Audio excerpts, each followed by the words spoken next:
तो hello student, मैं पवन गुप्ता आप सभी का स्वागत करता हूं आपके अपने परिवार कैरियर विल पे। और आज का वीडियो उन सभी प्यारे साथियों के लिए बहुत बेहद इंपॉर्टेंट होने वाला है जिनका भी ग्रुप डी का एग्जाम लगा हुआ है, क्योंकि आज के इस वीडियो में हम आपके साथ वो क्वेश्चन से डिस्कस करेंगे जो आपके एग्जाम में आएंगे। और आपके बहुत सारे कॉन्सेप्ट्स ऐसे होंगे जो कि आपके एग्जाम के पहले मैं क्लियर करूंगा, और उन्हीं कॉन्सेप्ट्स, उन्हीं ट्रिक्स पे, उन्हीं टेक्निक के बिहाफ पे आपके क्वेश्चन आपको एग्जाम में देखने को मिलेंगे। तो चलिए चलते हैं, स्टार्ट करते हैं आपको आज के सेशन में। लेकिन इस पूरे सेशन की जो पीडीएफ होगी वो पीडीएफ आपको maths by Pawan Gupta Telegram पे मिल जाएगी। जाइएगा, आपको इसको अगर आप स्कैन करना चाहते हैं तो स्कैन करके आप maths by Pawan Gupta Telegram join कर सकते हैं। अगर आप सर्च करके भी जाना चाहते हैं मेरे टेलीग्राम ग्रुप तक का, तो आप जा सकते हैं मैथ्स बाय पवन गुप्ता, आप सर्च कर लीजिएगा। चलिए स्टार्ट करते हैं। तो सबसे पहला क्वेश्चन आज की स्क्रीन पे आपके पास लग चुका है। अगर आप इस क्वेश्चन पे बात करें तो क्या होगा, जैसे महत्तम समापवर्त पूछा, यानी कि आपको एचसीएफ पूछा है। एचसीएफ मेरे भाई क्या होता है समझो। अगर आपसे पूछूं कि सर एचसीएफ बताओ, highest common factor. Highest common factor in the sense कि जो दोनों में कॉमन हो। जैसे मेरे भाई ये 3 की पावर 4 है और ये 5 की पावर आपके पास क्या है, 5 है, ठीक है, समझना। और यहाँ 3 की पावर आपका 2 है और ये 5 की पावर 6 है। तो मेरे भाई कॉमन क्या है, तो आप बोलोगे इन दोनों में 3 की पावर 4 और 3 की पावर 2 में 3 की पावर 2 कॉमन है। क्यों कॉमन है मेरे भाई, क्योंकि आपको पता है ना, ये 3 की पावर 2 और 3 की पावर 4 में 3 की पावर 2 छोटा है, तो 3 की पावर 2 आपके पास यहां से मिल जाएगा। 5 की पावर 6 और 5 की पावर 5 में आपके पास छोटा कौन सा है, 5 की पावर 5, तो 5 की पावर 5 आपका कॉमन मिलेगा। दैट्स यही हमारा क्या होगा, एचसीएफ होगा। तो पहला क्वेश्चन का आंसर आपके पास क्या होगा, 3 की पावर 2 5 की पावर 5, 3 की पावर 2 5 की power 5, b option is right. HCF का मतलब होता है कि हाईएस्ट कॉमन फैक्टर, ठीक है। अच्छा, अब आपके पास एक और सवाल इसी टाइप का बनता है कि जैसे मान लो 24 48 72 का लघुत्तम समापवर्तक बताना है, ठीक है। डायरेक्ट सवाल आपके पास जीडी में आया। अब अगर मैं आपसे पूछूं कि भैया आप समझो एक बार, आपके पास ये सवाल जीडी और ग्रुप डी दोनों में आया है सवाल, है ना। इस टाइप के सवाल हमेशा आते ही आते हैं। तो सोचो एक बार कि भैया 24 48 72 का लघुत्तम समापवर्तक। देखो 2-3 तरीके हैं आपको एग्जाम में कैसे सोचना है। आपको सोचना है कि जो इनका एलसीएम होगा, वो एलसीएम जो होगा, मान लो 24 48 72 का, वो एलसीएम इनमें से एक होगा। अगर इनमें से एक है तो वो एलसीएम हमारा होगा जो 24 48 72 तीनों से पूरा पूरा भाग चला जाए, यानी कि तीनों से पूरा पूरा कट जाए। तो देखो भाई लीस्ट, अच्छा एलसीएम का मतलब क्या होता है, लीस्ट कॉमन मल्टीपल, ठीक है। लीस्ट कॉमन मल्टीपल, आपको फोकस क्या करना है, मैं आपको जो बता रहा हूं, ठीक है। मल्टीपल का मतलब होता है पहाड़ा, कॉमन का मतलब होता है कॉमन हो जो, लीस्ट का मतलब छोटा। तो सबसे पहले हम छोटे को पकड़ेंगे, ठीक है। ऑप्शन में जो सबसे छोटा होगा, क्योंकि लीस्ट कहता है ना, एलसीएम पूछा है, तो छोटा हमारे पास 72 है।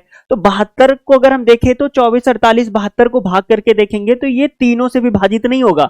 देखोगे आप 72 जो है कि 48 से विभाजित हो जाएगा, नहीं होगा। तो इसका मतलब ए ऑप्शन गलत। अब लीस्ट कौन सा बचा है, 144। अगर 144 की बात करेंगे तो ये 24 से भी विभाजित होगा, ये आपका 144 जो है 48 से भी विभाजित होगा, और आपके पास 72 से भी विभाजित होगा। ये आपका किससे होगा, तीनों से विभाजित होगा। यानी इसका करेक्ट ऑप्शन आपका 144 होगा। यानी अगर आप ऑप्शन एलिमिनेट करना चाहोगे तो इजीली आप कर सकते हो। तो ये 2 तरीके आपके पास हैं जहां पे आपको फोकस करना है। एक तो क्या तरीका है कि भैया लीस्ट कॉमन मल्टीपल जो होता है, या तो आप स्कूल लाइफ में जैसे आप पढ़ते हैं कि भाई आप इसके प्राइम फैक्टराइजेशन करके, प्राइम फैक्टर करके आप आंसर निकालते हैं, या तो आप वैसे कर लो, या आप जो इसमें इन तीनों का एलसीएम पूछा है लघुत्तम समापवर्तक, तो एलसीएम वही होगा जो तीनों से विभाजित हो जाए, और तीनों से विभाजित हो जाएगा 144। तो इसका मतलब आपका 144 विल बी राइट ऑप्शन, ठीक है भाई। चलिए नेक्स्ट क्वेश्चन आपके पास। अब मान लो महत्तम समापवर्तक आ जाए, मान लो सर इसका बताओ 24 40 से 120 का महत्तम। अब देखो यहां पे और वहां पे अंतर है। महत्तम यानी एचसीएफ में हाईएस्ट कॉमन फैक्टर का मतलब होता है कि जो सबसे आपके पास छोटा हो, ठीक है। हाईएस्ट कॉमन फैक्टर मतलब आपके पास जो है, देखो यहां पे सबसे छोटा, देखो एचसीएफ निकाल भी सकते हो, लेकिन मैं आपको अप्रोच बता रहा हूं कि अप्रोच कैसे एग्जाम में करके आना है कि भाई 24 40 और 120। तो आपने कहा यार 24 40 120 का एचसीएफ वही होगा कि भैया जो इनमें से, जैसे मान लो आपने कहा सर ए ऑप्शन मैंने चेक कर लिया, 8 क्या एचसीएफ होगा 24 40 120 का। तो 8 जो होगा ना, वो इन तीनों को विभाजित करेगा। 8 क्या होगा, इन तीनों को विभाजित करेगा, ठीक है। 4 अगर एचसीएम है तो 4 भी इन तीनों को विभाजित करेगा, 12 है तो 12 भी इन तीनों को विभाजित करेगा, 40 है तो 40 भी इन तीनों को विभाजित करेगा। लेकिन हाईएस्ट कॉमन फैक्टर जब अगर आपके पास आ जाए कि भैया हाईएस्ट कॉमन फैक्टर आपको पूछ रहा है, हाईएस्ट कॉमन फैक्टर में आपको दो चीजें फोकस करनी। जैसे मैं आपको बताता हूं, एक बेसिक तरीका भी पहले बता देता हूं कि जैसे 24 है, 24 के प्राइम फैक्टर आपके पास क्या होंगे, तो आप बोलोगे कि 2 दूना 4 दूना 8 तिरिक 24। अच्छा, फिर मैं कहूं कि सर 40 है, जैसे 40 के प्राइम फैक्टर कौन से होंगे, तो आप बोलोगे कि 2 आपके पास 2 दूना 4 दूना 8 आपके पास 25 40, 2 दूना 4 दूनी 8 5 40, ठीक है। फिर आपका 120 है, 120 है, हाँ सर 120 के क्या होंगे, 2 दूना 4 दूनी 8 आपके पास हो जाएगा 8 5 40, 40 आपके पास इंटू आपका पास क्या हो जाएगा 3, यानी आपके पास 2 दूना 4 दूनी 8 5 40, 40 3 आपके पास कितना हो जाएगा, आप बोलोगे कि 120। यानी 120 के प्राइम फैक्टर जो होंगे वो कौन कौन से होंगे, तो आप इनकी पावर में भी लिख सकते हो, अगर आप पावर में लिखना चाहो लिख सकते हो बिल्कुल। लेकिन आपको जब एग्जाम में करना है वो कैसे करना है, तो आप फोकस किस पे करोगे मेरे भाई, कि आप देखोगे इनमें हाईएस्ट कॉमन फैक्टर क्या क्या है। जैसे 2 इसमें कॉमन, 2 इसमें 2 कॉमन, 2 इसमें कॉमन, 2 इसमें कॉमन, 2 इसमें कॉमन, 2 इसमें कॉमन, 2 इसमें कॉमन, 2 इसमें कॉमन, तो कॉमन कितना मिला। और बाकी आप 3 देखोगे तो इसमें कॉमन नहीं है ना, यहां तो यहां नहीं है तो गलत, 5 यहां है, लेकिन जो तीनों में कॉमन हो तो वो सिर्फ 2 इंटू 2 इंटू 2 है, यानी 8 है मेरे भाई, समझना इस चीज को, 8 है।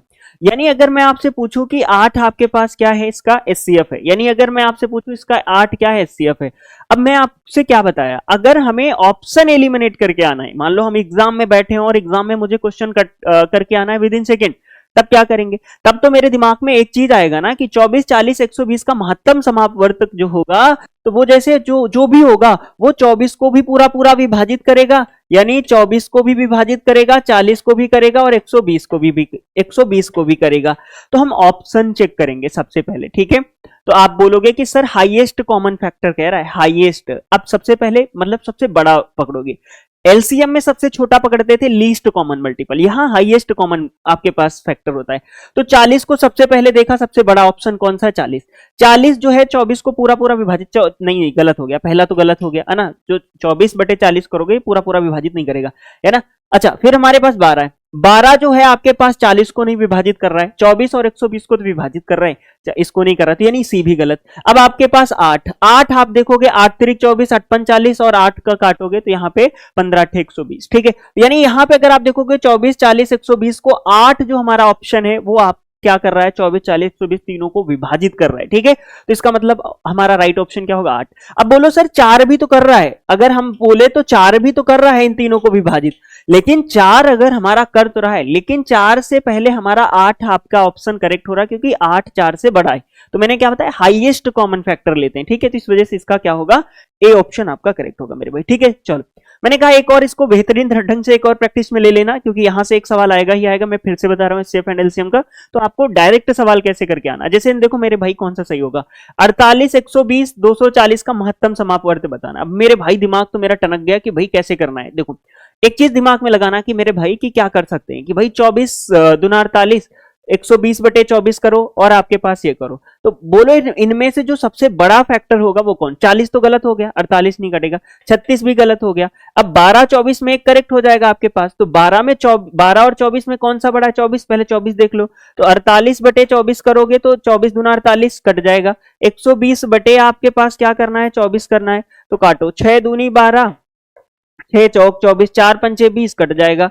यानी मेरे भाई 24 48 को भी काट रहा है, 120 को भी काट रहा है, इसको भी काट रहा है, इसको काटोगे तो 24 दहम चला जाएगा, यानी ए ऑप्शन आपका इसका भी करेक्ट होगा। अब आप सोचोगे कि मैंने देखो कर दिया केवल ऑप्शन एलिमिनेट करके, लेकिन आपको कोशिश कैसे करके आना है इसको सॉल्व करके। सॉल्व कैसे करोगे मेरे भाई, 48 जैसे मान लो है, ठीक है, 48 के प्राइम फैक्टर निकालो, ठीक है। अगर आपको प्राइम फैक्टराइजेशन करना है, जैसे 2 से काटा 24 हुआ, 2 से काटा 12 हुआ, 2 से काटा 6 हुआ, और 3 से काटा 3 दूनी 6, 2 से काटा 1, ठीक है। एक आपके पास 48 का, फिर आपको क्या करना है 120 के प्राइम फैक्टराइजेशन करना है, तो ये 60 हुआ, ये आपके पास 30 होगा, ये आपके पास 15 होगा मेरे भाई, और ये आपके पास 3 से कटा 5 होगा, और ये 5 से कटा 1 होगा मेरे भाई, हाँ। फिर आपके पास क्या होगा मेरे भाई, एक 240 को काटो 2 से तो 120 होगा, फिर 2 से काटा आपके पास 2 छंग 60 होगा, 2 से काटा आपके पास 30 होगा, और 2 से काटा 15 होगा, 3 से काटेंगे तो आपका 3 पछे 15, 5 से काटेंगे 1 होगा।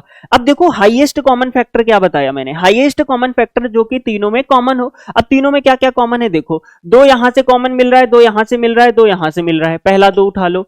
सर 2 यहां से मिल रहा है, 2 यहां से मिल रहा है, 2 यहां से मिल रहा है, दूसरा उठा लो। सर यहां से 2 और मिल रहा है, 2 और आपको मिल रहा है, हाँ सर 2 और ले लो।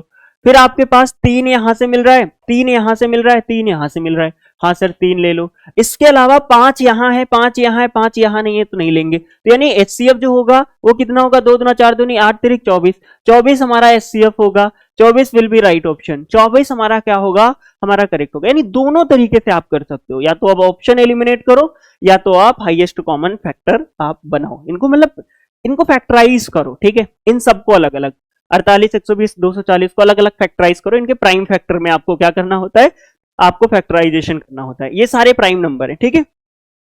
चलो अच्छा, एक टाइप और इसी में आ जाता है इस टाइप का, इसको भी दिमाग में रख के जाना, ठीक है। चलो जैसे मैंने कहा कि सर ए बाई बी और सी बाई डी और ई बाई एफ ऐसा आ जाए कभी, और इसका आपसे एचसीएफ पूछे, ठीक है, पहला एचसीएफ, तो एचसीएफ क्या होगा, चलो बताओ। तो ऐसे केस में मेरे भाई क्या होता है, इसका एचसीएफ पूछे या आपसे एलसीएम पूछे, ठीक है, दोनों पूछ सकता है, एचसीएफ और एलसीएम। तो जब कभी आपके फ्रैक्शन आ जाए, भिन्न आ जाए, भिन्न फॉर्म आ जाए, फ्रैक्शन फॉर्म आ जाए आपके पास, अगर इस टाइप का सवाल आए तो कैसे करके आओगे। इसका एक पैटर्न होगा अपने आप में। इसका पैटर्न ये होता है कि जैसे ये 18/5 है, ठीक है, समझना इसको, कॉमा 20/9 है, हाँ सर। अगर मैं आपसे पूछूं इसका एलसीएम पूछा है ना, एलसीएम पूछा है, ठीक है, एलसीएम, तो एलसीएम जब भी आपको निकालना हो ना, तो ऊपर वाले जो होते हैं इनका एलसीएम निकालो। जैसे एलसीएम ऑफ 18, 20, इसका आप एलसीएम निकालो, और इन दोनों का नीचे वालों का डिनोमिनेटर यानी हर जो होता है इनका एचसीएफ निकालो। पहली चीज समझ में आई, 5 और 9 का एचसीएफ समझ में आया। क्या कहना चाह रहा हूं, कहना मैं चाह रहा हूं कि कभी अगर फ्रैक्शन फॉर्म में अगर क्वेश्चन आपके पास आता है, तो फ्रैक्शन फॉर्म में जब भी आएगा तो ऊपर वालों का जो न्यूमिनेटर होता है, जो आपका अंश होता है, उनका एलसीएम, नीचे वाले का एचसीएफ, ठीक है। तो आपके पास 18 और 20 का एलसीएम कितना होगा, 180, 5 और 9 का एचसीएफ 1 होगा, तो 180 विल बी राइट होगा। चलिए बताइए हाँ या ना का जवाब दीजिए, या आप ऑप्शन डायरेक्ट भी कर सकते थे, देख सकते थे 5 और 9 में हाईएस्ट कॉमन फैक्टर 1 मिलेगा, और यहाँ पे एचसीएफ 1 हो जाएगा, तो 18 और 20 का एलसीएम कितना होगा, तो जो 18-20 का एलसीएम होगा ना, वो 18 से भी विभाजित होगा, 20 से भी विभाजित होगा, तो 18 से 60 विभाजित होगा नहीं, ये भी नहीं होगा, ये भी नहीं होगा, तो इसका मतलब डी ऑप्शन करेक्ट। यानी 18 और 20 दोनों से विभाजित होने वाला ऑप्शन आपको सिर्फ मिल रहा था D, D will be right option, ठीक है। चलो अब आपके पास एचसीएफ पूछेगा, मान लो ये तो एलसीएम बेस हो गया सवाल, मान लो एलसीएम में आपने ऊपर वाले न्यूमिनेटर का एलसीएम निकाल लिया सबका और डिनोमिनेटर का एचसीएफ। सर एक सवाल एचसीएफ पे बेस बताओ, एचसीएफ पे बेस भी सवाल आपका आएगा। तो देखो इसको प्रैक्टिस कैसे करके जाना है, सोच के जाना है आपको ना। तो मैंने आपको क्या बताया कि भाई क्वेश्चन को देखना है और उड़ा देना है, ठीक है। जैसे मैंने कहा 3/4 है, ठीक है, और यहाँ पे आपके पास 12/13 है, ठीक है। ये अब मैंने कहा सर इसका एचसीएफ बताना है, एचसीएफ बताना, हाईएस्ट कॉमन फैक्टर बताना है, तो ऊपर वाले का एचसीएफ निकालना है ना। एचसीएफ के केस में ऊपर वाले का एचसीएफ निकालना है, ऊपर वाले का एचसीएफ यानी 3 और 12 का एचसीएफ, 3 और 12 का एचसीएफ निकालना है, नीचे वाले का एलसीएम, नीचे वाले का एलसीएम निकालना है 4 और 13 का, ठीक है। तो इसका आपके पास एचसीएफ आ जाएगा। इसका एचसीएफ जो होगा न्यूमिनेटर, जितने न्यूमिनेटर में थे आपके पास उनका एचसीएफ, क्योंकि एचसीएफ पूछा है, डिनोमिनेटर वालों का एलसीएम, तो यहाँ पे 3 और 12 का एचसीएफ कितना होगा, 3 एक्के 3, 3 चौको 12, तो 3 को लिख सकते हैं 3 एक्के 3 और 12 को लिख सकते हैं 3 इंटू 4। तो दोनों में कॉमन क्या मिल रहा है, 3, 3 मिल रहा है, तो एचसीएफ क्या होगा, 3, 3 आपका एचसीएफ होगा, यानी ऊपर 3 होगा, नीचे 4 और 13 का एलसीएम कितना होगा, तो 13 चौको 52, 52, यानी अगर हम आपसे पूछे राइट ऑप्शन क्या होगा, ए करेक्ट, यानी A option will be right, A option आपका करेक्ट होगा। करेक्ट है मेरे भाई। चलो तो इस अप्रोच को करके आना जरूर, बहुत अच्छा है। चलो नेक्स्ट सवाल आपका इस पैटर्न को फॉलो करता है कि बताओ निम्न में से कौन सा परिमेय संख्या है, ठीक है। अब ऐसा सवाल आपके पास आएगा तो कैसे करके आओगे, बहुत बहुत धैर्य से आपको ये क्वेश्चन देखना है, ठीक है। मैंने कहा सर कैसे करके आएंगे, देखो अब ऐसे सवाल जब भी परिमेय संख्या के बेस में होता है ना, जैसे मैं आपको पहले हिंट देके अप्रोच बता देता हूं, ठीक है, हिंट देके अप्रोच पे फोकस कर लो। जैसे मैंने कहा कि अप्रोच कहती है कि जैसे मान लो आपके पास प्राइम नंबर पूछा है कि निम्न में बताओ कौन सा प्राइम नंबर है। जैसे आप सभी को पता होगा कि हमारे पास जो 13 होता है ये प्राइम नंबर अभाज्य संख्या होती है, सबको पता है ये अभाज्य संख्या है, ठीक है, ये अभाज्य संख्या है, सबको पता है, सबको पता है कि नहीं पता है, सबको पता है 13 अभाज्य संख्या, 13 अभाज्य संख्या है। तो अब मैं क्या करता हूं कि जैसे इसके नियर मान लो मुझे नहीं पता थी, मान लो मुझे पहचाननी है कि ये अभाज्य है कि नहीं, मान लो मेरे को नहीं पता था, ये छोटा है, मैं एक हिंट दे रहा हूं। तो 13 अगर मान लो आपका अभाज्य संख्या है तो हम क्या करेंगे, इसके नियर इसका स्क्वायर रूट पकड़ेंगे। 13 का स्क्वायर रूट नियर किसके होगा, आप बोलोगे 3 त्रिक का 9 होता है, 4 चौको 16, तो 4 ले लो, है ना। 13 का नियर अबाउट स्क्वायर रूट कितना होगा, 4, है ना। 13 का नियर अबाउट 4 होगा। अब 4 से छोटे कितने प्राइम नंबर होंगे, आप बोलोगे 2 और 3, 2 और 3, 2 और 3। अगर 2 और 3 छोटे प्राइम नंबर होंगे तो ये 13 जो होगा, अब अगर 2 और 3, 2 और 3, 2 और 3, 2 और 3 में किसी भी, यानी कि इसके स्क्वायर रूट से, इसके स्क्वायर रूट से, इसके स्क्वायर रूट से, इसके स्क्वायर रूट से, इसका स्क्वायर रूट निकालो नियर अबाउट, उसके स्क्वायर रूट से छोटे सारे प्राइम नंबर आप पता कर लो। प्राइम नंबर 2 और 3 होंगे 4 से छोटे। अगर 2 और 3 से ये विभाजित हो जाता है तो ये आपकी प्राइम नंबर नहीं है, अभाज्य संख्या नहीं है। अगर नहीं विभाजित होता तो है। तो देखोगे 13/2 और 13/3 ये दोनों विभाजित नहीं है, ठीक है। इसका मतलब 13 आपकी अभाज्य संख्या है। सर एक और सवाल बताओ, मुझे कम समझ में आया। जैसे आप सभी को पता होगा 19 के बारे में तो पता है। अब 19 क्या प्राइम नंबर है, आप बोलो कमेंट करके। आप बोलोगे हाँ मुझे पता है, क्योंकि ये छोटी संख्या तो पता है ना। तो मैंने कहा बट इसका स्क्वायर रूट निकालना है, तो इसका स्क्वायर रूट किसके नियर आएगा, तो बोलोगे कि भाई 3 त्रिक का 9 होता है, 4 चौको 16, 5 25, तो 5 से छोटा 4 से बड़ा, यानी 4 और 5 के बीच में इसका स्क्वायर रूट आएगा। तो आप मोटा मोटा आप क्या ले लो इसका, कि भाई मैंने कहा कि 19 है तो आप 5 ले लो, 5 ले लो या 4 ले लो, कुछ भी ले लो, 5 ले लो आप, है ना। 5 लेना चाहते हो तो 5, इसका नियर अबाउट स्क्वायर रूट 5 आएगा। 5 से छोटे कितने प्राइम नंबर होंगे, 2 होगा, 3 होगा, ठीक है। क्या ये 19 2 और 3 से विभाजित है, नहीं विभाजित है, तो ये भी प्राइम नंबर है। तो कहने का मतलब है कि आपसे कोई भी नंबर पूछे, है ना, आप समझो इसका कॉन्सेप्ट समझो। मैं बता रहा हूं ना, एक सवाल आपके दिमाग को एकदम हिला के रख देगा एग्जाम में अगर आ गया। अगर आप इस क्लास को देख के जाओगे तो अगर अभाज्य संख्या के बिहाफ पे आ जाएगा कि बताओ निम्न में कौन सी अभाज्य संख्या है, तो आप डायरेक्ट सवाल करके आ जाओगे। तो आपने ये चीज पकड़ लिया। मैंने कहा सर इसमें बताओ कौन सा है। देखो मान लो 161 है, मान लो मुझे लग रहा है कि सर 161 प्राइम नंबर है क्या, तो आप इसका स्क्वायर रूट निकालो। नियर अबाउट किसके जाएगा, आपको पता 13 13 में 169 होता है, तो ये 13 के नियर अबाउट जाएगा। 13 से छोटे प्राइम नंबर 2 है, 3 है, 5 है, आपका 7 है, आपका 11 है, आपका 13, 13 से छोटा 11, ठीक है।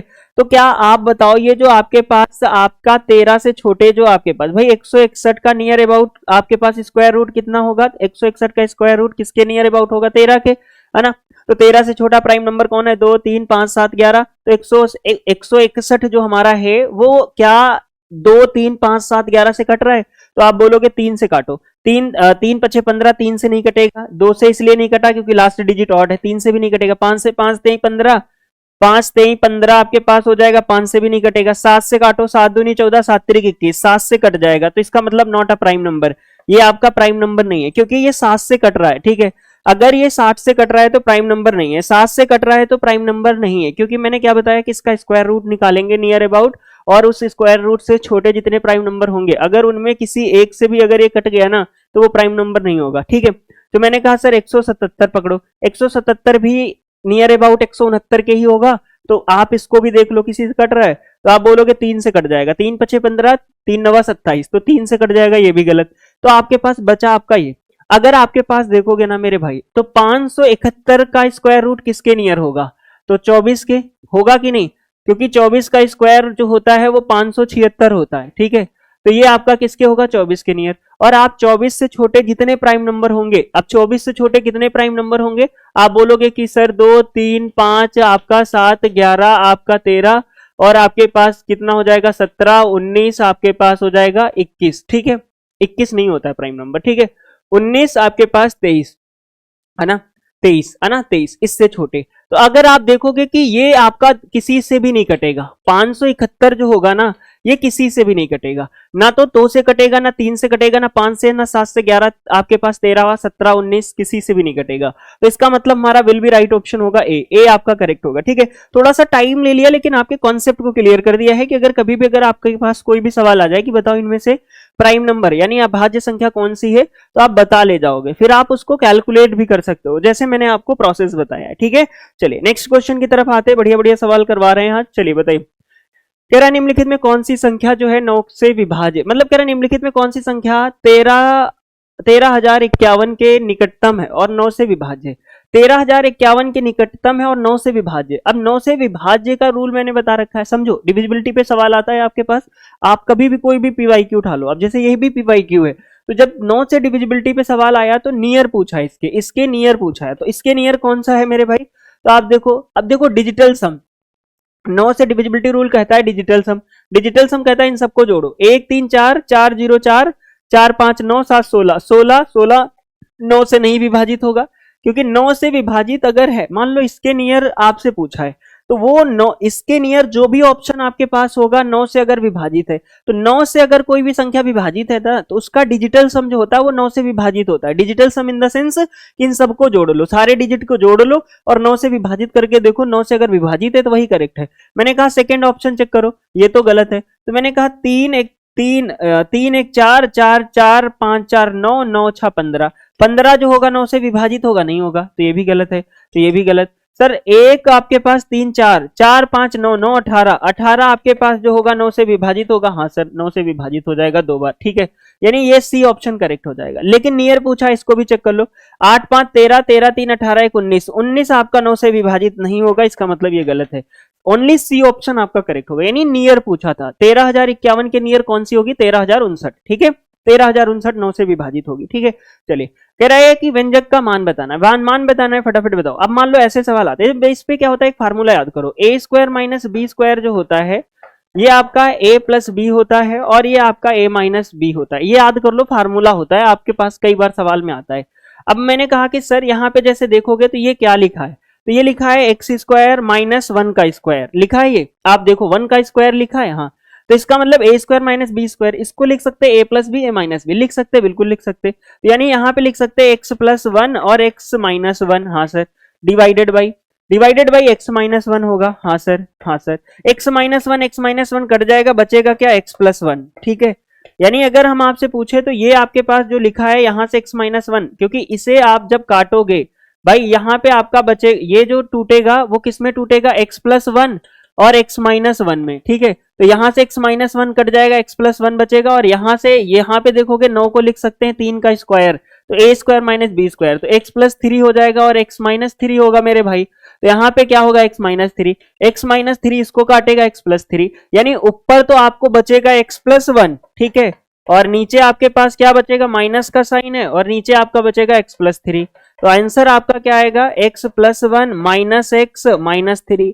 तो यहां से आपका क्या आएगा, एक्स से एक्स कट जाएगा, तो 1 माइनस आपके पास 3 जो होगा वो कितना होगा, -2।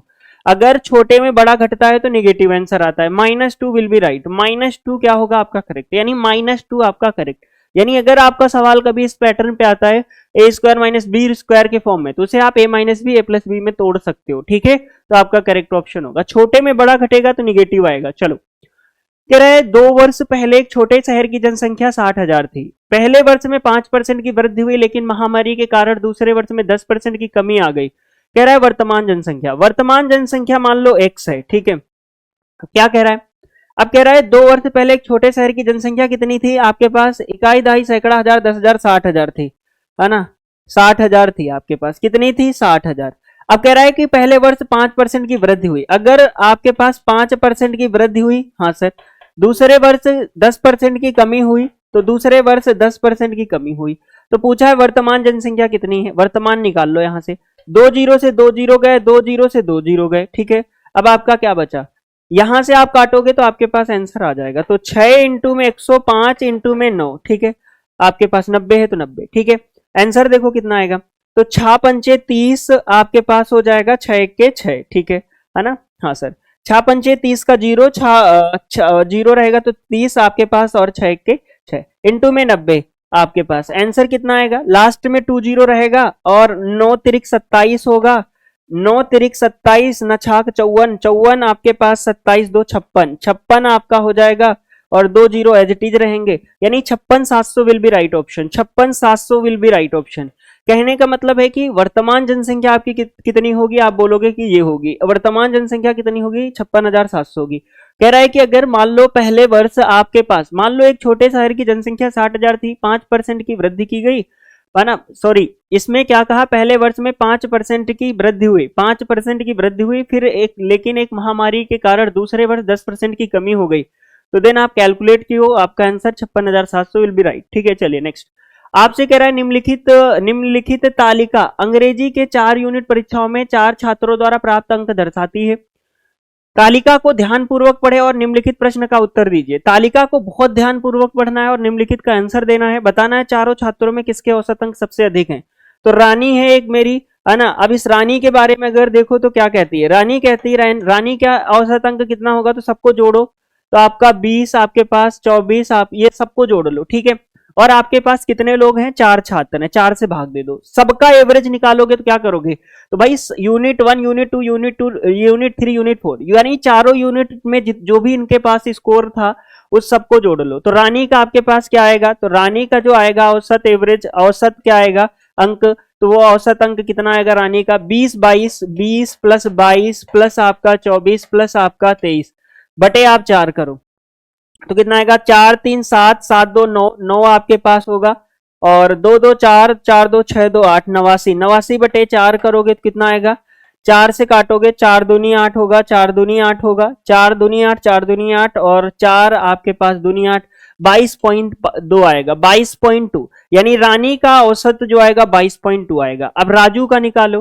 तो राजू का औसत कितना आएगा मेरे भाई, राजू का औसत कितना आएगा, एवरेज कितना आएगा, एवरेज कितना आएगा, इस पे फोकस करो। एवरेज ऑफ राजू 22 18 24 22, यानी कि देखो भाई अब जोड़ लो डायरेक्टली, देखो 18 2 20 20 40 40 20 60 60 20 80 84, यानी 84 बटे आप 4 करोगे तो आपका कितना आएगा, 21 आएगा, यानी राजू का 21 आया। आपसे पूछा क्या है कि चारों छात्रों में किसके औसत अंक सबसे अधिक है।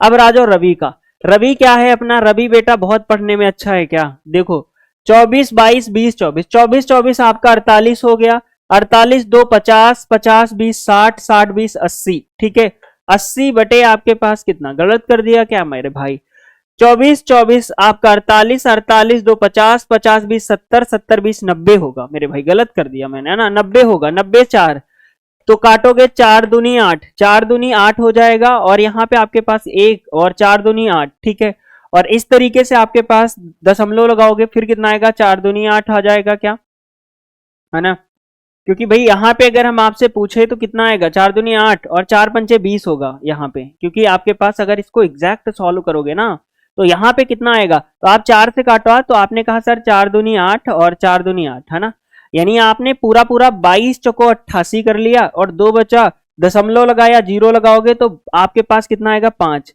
22.5 आएगा, 22.5 आएगा। रवि का कितना आया, 22.5, रवि का एवरेज 22.5 आया, और रेखा हमारी कैसी है इनका देखते हैं, तो रेखा का कितना आएगा, तो रेखा का आपके पास कितना आया, 20 20 40 20 60 20 80 80, और आपके पास 3 2 5 1 6 86, तो 86 बटे आप 4 करो तो कितना आएगा, तो 21, यहाँ पे 21 पॉइंट आएगा। तो एवरेज सबसे ज्यादा किसका है, एवरेज सबसे ज्यादा रवि का, एवरेज सबसे ज्यादा रवि का है, ठीक है। तो इसमें अगर हम आपसे पूछे कि एवरेज सबसे ज्यादा किसका आया है, रवि का, एवरेज सबसे ज्यादा किसका आया, रवि का, रवि हमारे बी ऑप्शन में है तो विल बी राइट, यानी औसत सबसे ज्यादा किसका आया, 22.5 रवि का आया है, तो हाईएस्ट एवरेज पूछा है ना, कि चारों छात्रों में किसके औसत अंक सबसे अधिक है, तो रवि का है, ठीक है मेरे भाई। चलो नेक्स्ट क्वेश्चन आपकी स्क्रीन पे, बताइए फटाफट इसका राइट ऑप्शन क्या आएगा, चलिए इसका राइट ऑप्शन क्या आएगा, जल्दी से बताइए फटाफट क्या आएगा। अब देखो इस वाले सवाल में अप्रोच लगानी है कि देखो मेरे भाई 2x स्क्वायर प्लस आपका x माइनस 3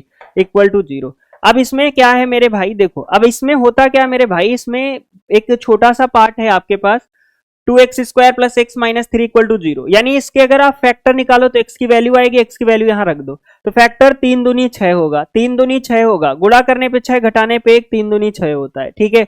अब यहाँ पे अगर आप देखोगे तो आपके पास इसके रूट कौन कौन से आएंगे, तो रूट देख लो इसमें कौन, देखो अगर आपके पास प्लस प्लस है तो आपके पास minus minus minus minus plus minus plus minus, तो माइनस प्लस माइनस प्लस तो आपका प्लस प्लस, यानी मेरे भाई ये एक आपकी होती है ट्रिक। अगर आप इस ट्रिक के बिहाफ पे अगर आप किसी भी क्वाड्रेटिक इक्वेशन के रूट निकालोगे तो आप निकाल सकते हो। अगर x की वैल्यू निकालना है तो आप कैसे निकालोगे, प्लस माइनस है तो माइनस प्लस रूट आएंगे, हाँ सर माइनस प्लस आएंगे, और माइनस प्लस में जो आपके पास आएगा, जैसे मैंने कहा 3 दूनी 6 और 3 में 2 गया 1 आएगा, यानी 1 3 आएगा 1 2 आएगा, ठीक है सर, 3 दूनी 6 और 1। अब यहाँ पे x स्क्वायर का कोफिशिएंट 2 है तो 2 से आपको क्या करना है, भाग देना है, तो यहाँ आपके पास कितना आएगा, 1 आएगा, और यहाँ आपके पास कितना आएगा, 1 पॉइंट आपका कुछ आएगा, यानी 3/2 ही रख लो यहाँ पे, है ना, यहाँ पे 3/2 आएगा, यानी x की वैल्यू 2 आएंगी। x की वैल्यू एक तो 1 आई और x की वैल्यू एक आपके पास 3/2 आई माइनस की, ठीक है।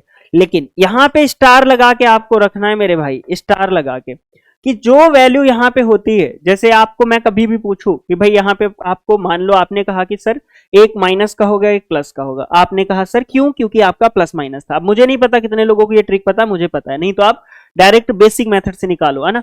बट आपको क्वाड्रेटिक के रूट निकालने का एक तरीका होता है कि ये अगर आपकी एक क्वाड्रेटिक इक्वेशन है तो आपको ये चीज फोकस करना है कि अगर देखो 3 दूनी 6 गुणा करने पे 6 आए और घटाने पे 1 आए, तो आप बोलोगे 3 दूनी 6 होता, 3 में 2 जाएगा तो 1 आएगा, यानी कि इसके 2 रूट हो सकते हैं, ठीक है। अब वो 2 रूट कौन से हो सकते हैं, तो आप बोलोगे कि एक रूट आपके पास हो सकता है 3, एक हो सकता है 2, है ना। लेकिन यहाँ पे एक्स स्क्वायर का कोफिशिएंट 2 था, तो जो आपका 3 और 2 था उसमें 2 से भाग देंगे, 2 से भाग देंगे तो -3/2, माइनस साइन और प्लस साइन बाद में डिसाइड करेंगे, ठीक है, क्योंकि यहाँ पे माइनस प्लस सीक्वेंस होता है, तो बड़ा वाला माइनस का होगा, छोटा वाला आपका छोटा वाला पॉजिटिव होगा। तो बड़ा कौन सा है आपके पास, तो बड़ा आपके पास जो है -3/2 और ये आपका छोटा क्या है 1/2, 1 है शायद, है ना, 1 है, हाँ। तो अब अगर आपसे हम पूछे कि भाई इसमें वैल्यू रखो, आपके पास x की ये वैल्यू आ गई, आपने कहा हाँ सर आ गई, तो आप यहाँ पे आप अब रख दो x की वैल्यू, आप x की वैल्यू रखो, सपोज करो 1 लेते हो, तो 1 ले रहे हो तो आपके पास कितना आएगा, 1 + 1 2 का स्क्वायर 4 और 1 + 1 आपके पास कितना होगा 2, 2 का स्क्वायर 4 यानी 1/4, 4 चौको 16 1 17, 17/4 आपका विल बी राइट, यानी 17/4 आपका करेक्ट ऑप्शन, 17/4 आपका करेक्ट होगा। तो आप x की वैल्यू आप निकालो और x की वैल्यू निकालने के बाद आप डायरेक्टली यहां रखो, आपका करेक्ट आएगा, ठीक है।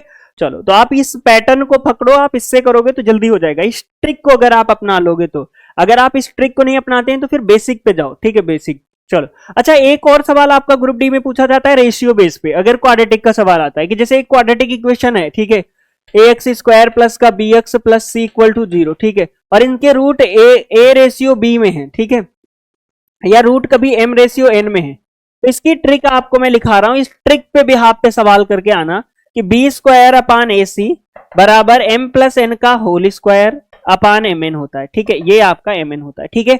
इस ट्रिक के भी हाथ पे आपको क्वेश्चन करके आना है, ठीक है, ताकि आपको ये चीज पता चल जाए कि आपका ये ट्रिक जो होती है आपकी कितनी लेवल की है, कितने काम की है, ठीक है। तो आप बोलोगे हाँ सर, तो आप जब इसे आप देख के आओगे तो कितना हो जाएगा, देखो अब यहाँ पे m और n क्या है, m और n आपका रेशियो है, ठीक है, और b और ac क्या है, देखो x का कोफिशिएंट b है और x² कोफिशिएंट a है, कांस्टेंट c। चलो अब मैंने कहा इसी के अकॉर्डिंग करो, जहां पे आपके पास रेशियो 3 और 8 दिया है, तो आप डायरेक्टली बोलोगे b² तो सही रहेगा ये, है ना, इसमें तो कोई दिक्कत नहीं। अब m और n कितना है 3, तो 3 + 8 हो जाएगा इसका whole square upon m × n करेंगे तो 3 × 8 8 3 24, तो 24 आपका b² होगा इज इक्वल टू आपका 8 3 11 ग्राम 121 × ac होगा। तो ये आपका करेक्ट आंसर, यानी आपका विल बी राइट, 24 b² बराबर 121 आपके पास क्या होगा 121 ac हो जाएगा, यानी 24 b² is equal to 121 ac, यानी d option will be right, d option will be right. अगर रेशियो m/n में दिया है और आपकी कोई क्वाड्रेटिक इक्वेशन है तो b² ac बराबर m+n का होल स्क्वायर mn लगाना होता है, ठीक है। चलिए अच्छा, इनफाइनाइट सीरीज पे इस टाइप का सवाल आपके पास आता है तो कैसे करोगे, तो ये जो 56 है ना मेरे भाई, इसे 2 भाग में आपको तोड़ लो, जैसे 8 × 7 करो, है ना, तो 8 × 7 = 56 होता है, ठीक है ना। अब ये दोनों लेकिन को प्राइम है, ठीक है, तो 8 × 7 = 56, ठीक है, आपने कहा हाँ सर, ठीक है।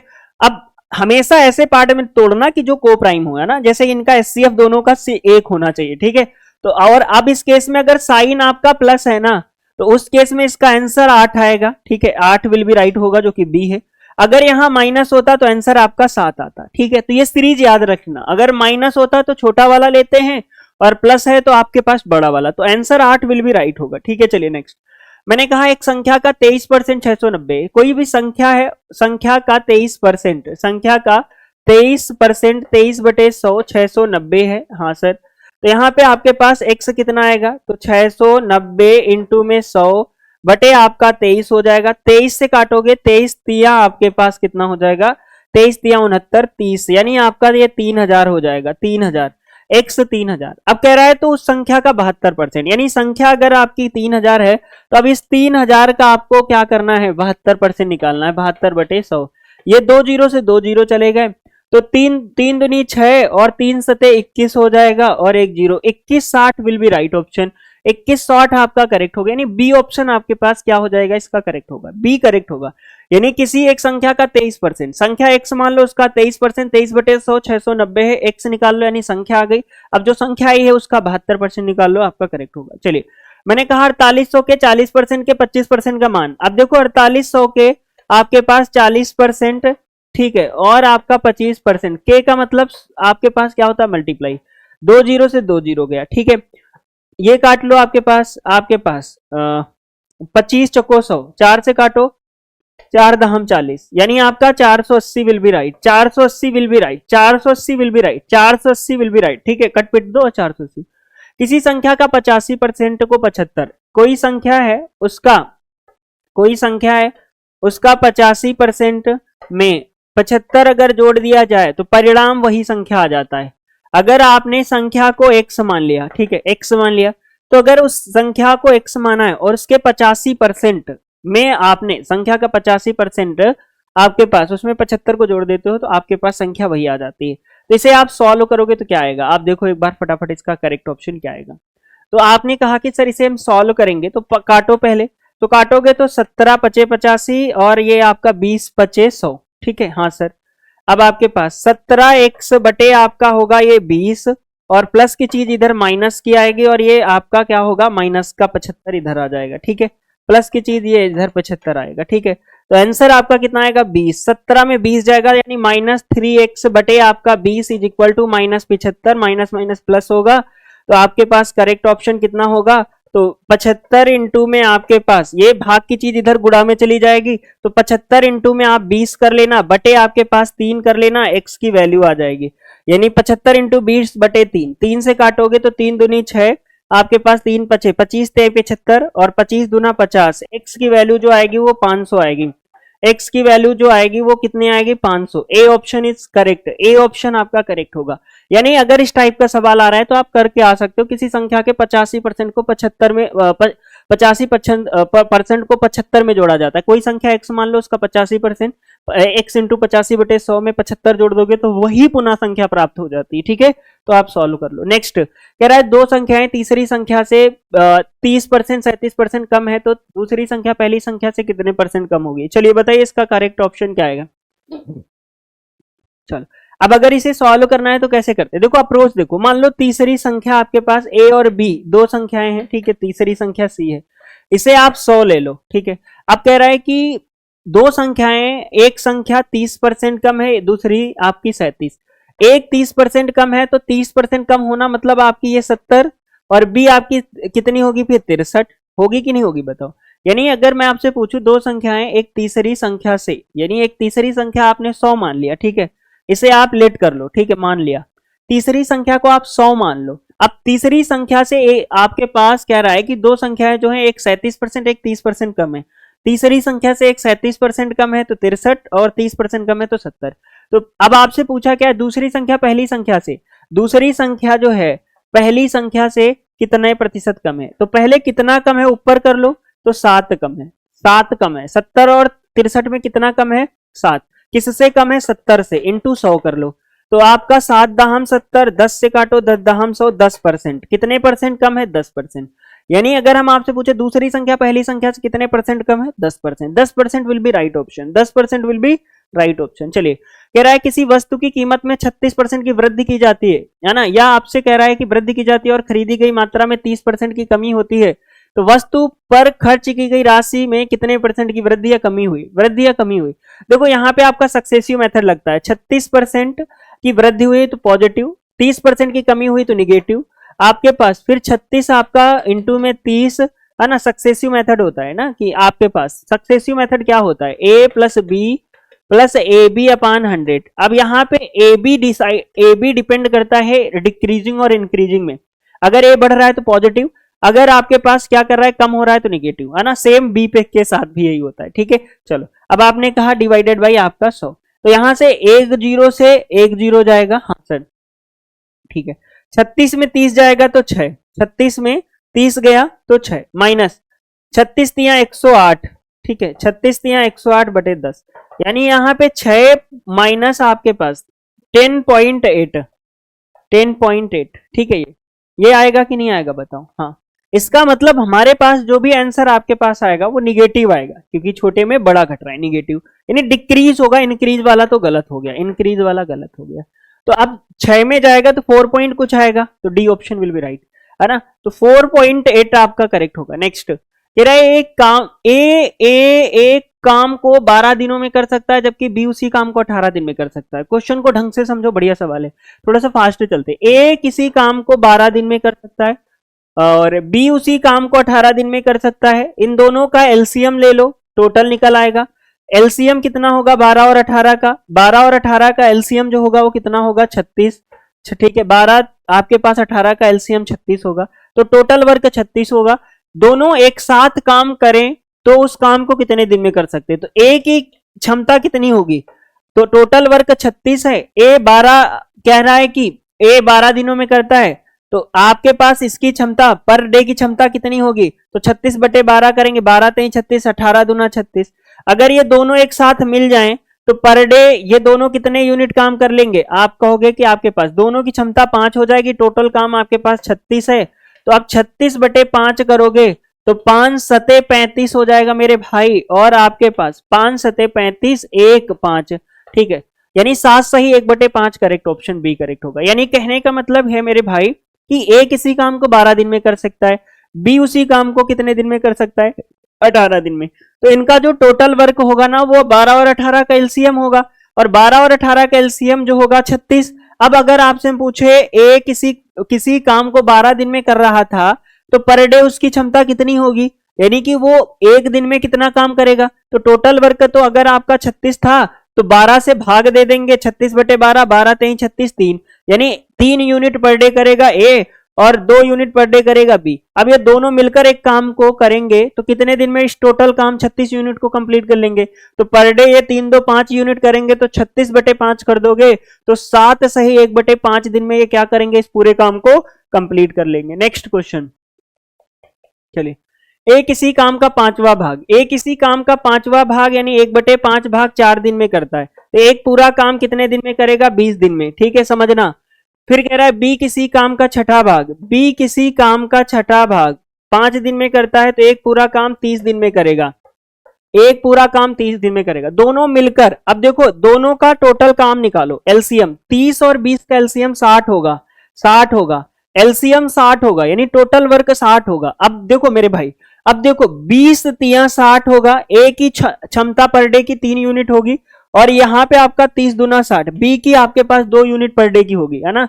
चलो, ये आपका ए था, ये आपका बी है, ठीक है, और ये आपके पास 60 यूनिट टोटल वर्क था, ठीक है।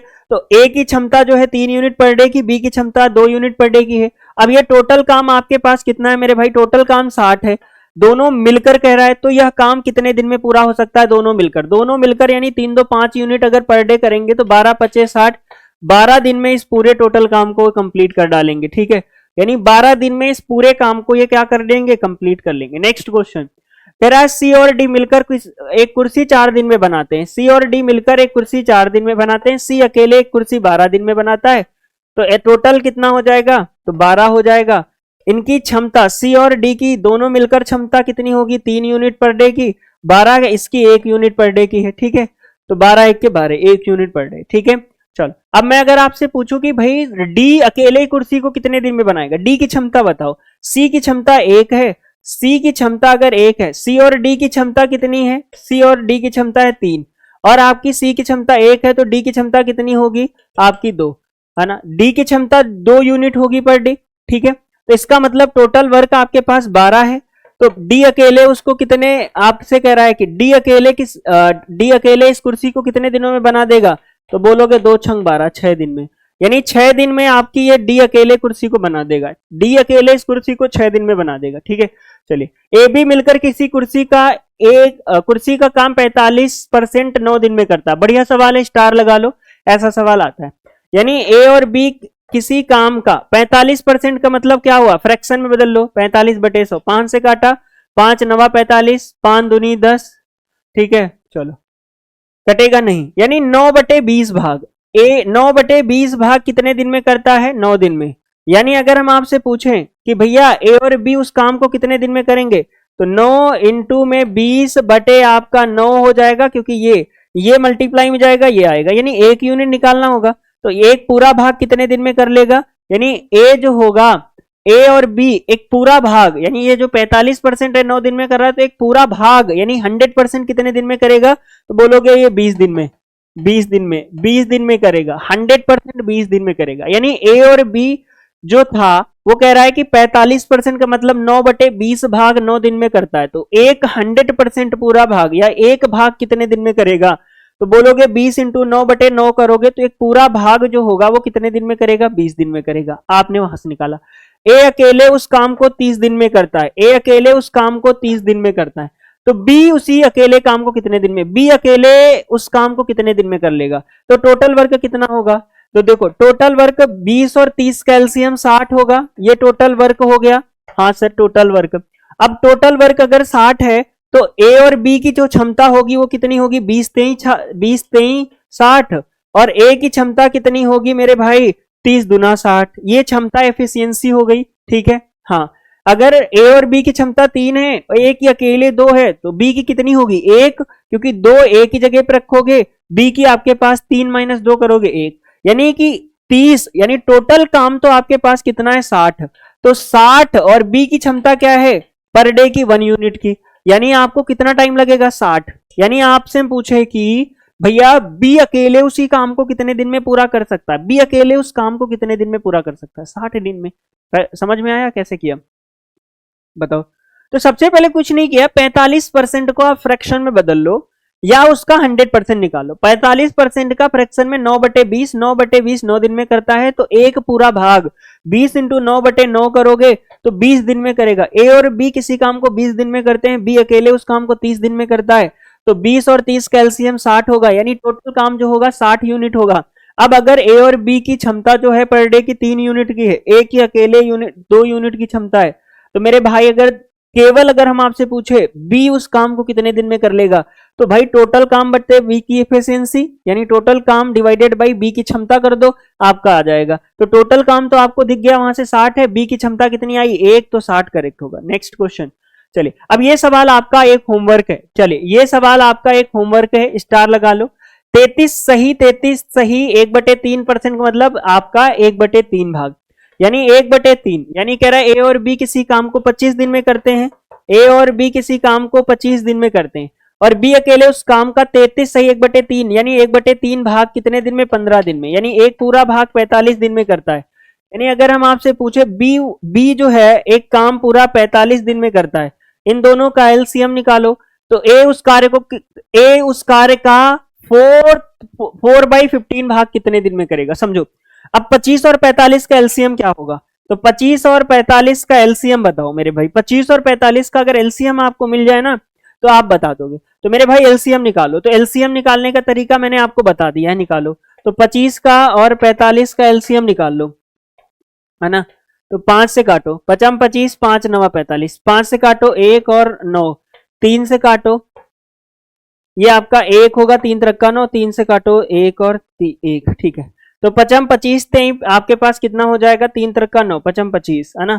तो ये आपके पास कितना होगा, 3 3 9 25, 25 इंटू में आपका 9, 9 पना 45, ठीक है, और 9 दूनी 18, आपके पास 4 22, 225, 225 टोटल वर्क होगा, 225 टोटल वर्क होगा, 225 टोटल वर्क होगा, 225 टोटल वर्क होगा।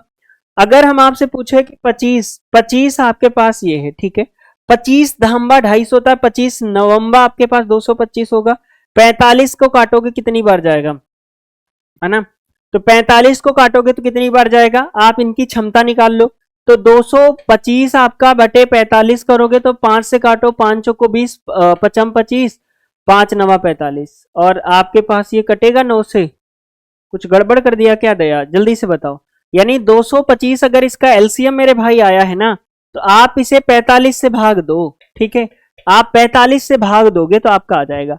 तो अब मेरे भाई एक चीज फोकस करो, क्या ये पूरा कट रहा है कि नहीं कट रहा है, पहले ये देखो। तो आप बोलोगे कि आप इसे काटो, 15 ते 45 और 15 1 के 15 और 15 1 के 15 7, यानी 15 पछे 75, 15 15 पछे 75, 3 पछे 15, ठीक है, 5 बार, यानी ये 5 बार जाएगा, ठीक है, पूरा 5 बार जा रहा है, 5 बार, ठीक है सर। यानी ए और बी की क्षमता 9 यूनिट पर डे की है और बी की क्षमता 5 यूनिट पर डे की है और टोटल वर्क 225 यूनिट है। अब मेरे भाई अगर मैं आपसे पूछ रहा हूं कि ए अकेले उस कार्य को कितने दिन में करेगा, ए बी की क्षमता अगर आपके पास पर डे की 9 यूनिट है, बी की 5 यूनिट है, तो ए की कितने यूनिट होगी? तो आप बोलोगे कि sir a plus b is equal to आपका 9 यूनिट है और बी की क्षमता 5 है, यहां रख दोगे तो 5 9 में 5 चला जाएगा तो ए की क्षमता आएगी 4 यूनिट पर डे। और आपसे पूछा क्या है कि टोटल वर्क तो आपके पास कितना आया है, टोटल वर्क जो आपके पास आया है 225 यूनिट है। अब 225 कह रहा है कि एक अकेले उस कार्य का इतना भाग, यानी ये जो टोटल वर्क का 4/15 भाग, 4/15 भाग ए अकेले कितने दिन में करेगा? ए की क्षमता है 4 यूनिट, सॉल्व करो, 15 से काटोगे तो 15 आपके पास, 15 1 के 15 है ना, 15 1 के 15, 15 चौको 60, 15 5 75, 15 पास जाएगा और आपका 15 चौको 60 आपका बटे 4, तो ये आपका कितनी बार आएगा? 15, 15 चौको 60, यानी इसका करेक्ट ऑप्शन ए करेक्ट होगा, ए विल बी राइट होगा। ठीक है, ए आपका विल बी राइट होगा। मतलब कहने का मतलब है कि आपको सबसे पहले क्या पता हो, ए और बी आपके पास सवाल बेहतरीन है, आ सकता है ऐसा सवाल आपके एग्जाम में, तो प्लीज केयरफुली सुनो इसे। मैंने क्या बताया कि ए और बी किसी कार्य को 25 दिन में करता है, बी अकेले इसका 33 सही 1/3% भाग, यानी 33 सही 1/3%, इसे आप फ्रैक्शन में बदलोगे तो 33 सही 1/3% की वैल्यू होती है 1/3। ठीक है, फ्रैक्शन में तो 1/3 जो है 1/3 भाग 15 दिन में करता है, तो एक पूरा भाग जो होगा 45 दिन में करेगा। यानी आपके पास जो बी होगा एक काम को 45 दिन में कर रहा है, ए और बी 25 दिन में कर रहा है, दोनों का एलसीएम 225 आएगा। 225 के बाद ए बी की क्षमता आएगी पर डे की 9 यूनिट, बी की क्षमता 5 यूनिट पर डे आएगी। अब आपसे कहा है कि ए की क्षमता भी पता हो तो आप बी की क्षमता यहां रख दोगे तो ए की क्षमता आ जाएगी, ए की क्षमता आपके पास जो आ जाएगी ना, तो आपको क्या करना है, टोटल काम का 4/15 भाग निकालो, 225 इंटू 4/15, क्योंकि आपसे पूछा क्या ए अकेले उस कार्य का, यानी उस टोटल कार्य का 4/15 भाग कितने दिन में करेगा, तो 225 का 4/15 भाग निकाल लो, 4 से भाग दे दो, आपका आंसर आ जाएगा। ठीक है, चलिए नेक्स्ट सवाल आपके पास है। कह रहा है एक छात्र को 4 विषय में प्राप्त औसत अंक, अब देखो 4 विषय में प्राप्त औसत अंक कितना है, 4 पंचे, देखो 4 विषय में प्राप्त औसत अंक कितना है, देखो तो बोलोगे कि सर औसत अंक 75 है 4 विषय में, तो योग निकाल लो। ठीक है, तो औसत जो होता है कुल पदों का योग बटे पदों की संख्या होता है, सबको पता है। तो आप अगर यहाँ पे योग निकालोगे ना तो आप डायरेक्ट करो कि 4 विषय का औसत अंक 75 है, तो 4 इंटू 75 कितना होगा, तो आप बोलोगे कि 4 पंचे 20, 4 सते 28, 2 30, 300। फिर आपसे कह रहा है कि इसमें अंग्रेजी के अंक भी जोड़ दिए जाते हैं, अभी तक 4 सब्जेक्ट थे, एक और ऐड हो गया तो अब 5 हो गए, तो आपके पास औसत 70 हो जाता है। तो 5 का 70 मतलब आपके पास 7 पना 35, 350। आपका पूछा क्या है, अंग्रेजी में कितने अंक मिले, दोनों का डिफरेंस निकाल लो। तो 4 में आपके पास 4 और 5 में अगर डिफरेंस देखोगे कितने का है, 50 का, यानी अंग्रेजी में कितने अंक मिले, 50। 50 यानी आपका बी ऑप्शन करेक्ट होगा, यानी बी विल बी राइट होगा। ठीक है, चलिए डायरेक्ट सवाल करके आओ। चलो अब कह रहा है सभी विषम अभाज्य संख्याओं के गुणनफल। अब देखो ये छोटा सा कॉन्सेप्ट यहाँ पे मैंने आपको ऑलरेडी बता रखा है कि विषम संख्या क्या होती है, तो आप बोलोगे 3 5 7 आपका 11 13 डे ये सारी की सारी विषम संख्या है ना। एक इसमें सबको पता है सम संख्या भी होती है ना, अभाज्य संख्याओं में आपके पास। अच्छा यहाँ कह रहा है विषम अभाज्य, तो ये सारी विषम अभाज्य संख्या है। एक सम अभाज्य संख्या भी होती है, इकलौती सम अभाज्य संख्या जो होती है वो 2 होती है। अगर हम आपसे पूछे स्मॉलेस्ट प्राइम नंबर कौन सा होता है, 2। अगर हम आपसे पूछे कि इवन प्राइम नंबर कौन सा होता है, तो 2, यानी इवन प्राइम नंबर इकलौता होता है वो होता है 2, और जो कि स्मॉलेस्ट प्राइम नंबर होता है। बट यहाँ विषम अभाज्य पूछा है तो वो 3 से स्टार्ट होगा और आपको बताना इसका इकाई अंक। तो मेरे भाई यहाँ पे याद कर लेना, किसी भी विषम संख्या ऑड नंबर, यानी विषम संख्या का मल्टीप्लाई, कभी भी विषम संख्या का मल्टीप्लाई, याद करो कभी भी विषम संख्या का मल्टीप्लाई 5 से किया जाए तो यूनिट डिजिट हमेशा 5 आएगा। तो इकाई अंक कितना आएगा, इकाई अंक हमेशा 5 आएगा। ठीक है, इकाई अंक 5 आएगा। तो देखो यहाँ 5 है आपका, 5 का विषम अंक के साथ मल्टीप्लाई करोगे तो क्या आएगा, 5। 5 का विषम अंक के साथ मल्टीप्लाई, क्योंकि इकलौता 5 यह मिल गया, बाकी सब ऑड नंबर है। 5 का ऑड नंबर के साथ मल्टीप्लाई करो, 5 का ऑड नंबर विषम संख्या का 5 का मल्टीप्लाई करोगे, इकाई अंक आपको 5 मिलेगा। नेक्स्ट, सर इकाई अंक बताना है, ऐसे सवाल आते हैं। देखो मेरे भाई 4 की पावर अगर आपके पास ऑड है ना, 4 की पावर ऑड है, क्योंकि आपका लास्ट डिजिट 9 ऑड होता है, 4 की पावर विषम है ना, तो यूनिट डिजिट आपका कितना आता है, आपके पास 4 आता है, यूनिट डिजिट 4 आएगा। 4 की पावर कितनी भी बड़ी हो, लेकिन अगर वो विषम संख्या है ना, पावर विषम है ना, तो 4 ही आपका इकाई अंक आता है, ठीक है। प्लस यहाँ पे 3 की पावर 337 है। अब देखो 37 को, इसके लास्ट 2 डिजिट को 4 से भाग दो, 4 9 36, शेषफल 1 आएगा, तो 3 की पावर 1 होगा 3, ठीक है। 4 9 36 होता है, शेषफल 1 आएगा, तो जो आपका यहाँ 3 है ना, इसकी पावर शेषफल निकाल लो, यानी इसकी पावर के लास्ट 2 डिजिट 4 से भाग दे दो। अगर 3 है तो, अगर 3 है, 7 है, आपका 8 है, ठीक है। अगर ये डिजिट है ना, 23 78 का कॉन्सेप्ट होता है, 2 7 आपका 2 3 7 8, ठीक है। अगर ये कभी भी लास्ट डिजिट मिल रहा है, उनकी पावर कुछ भी, उसको 4 से भाग दो, जो शेषफल आएगा वो उसकी पावर बन जाएगा। जैसे यहाँ 37/4 किया तो शेषफल 1 आया, 3 की पावर 1 3 होगा।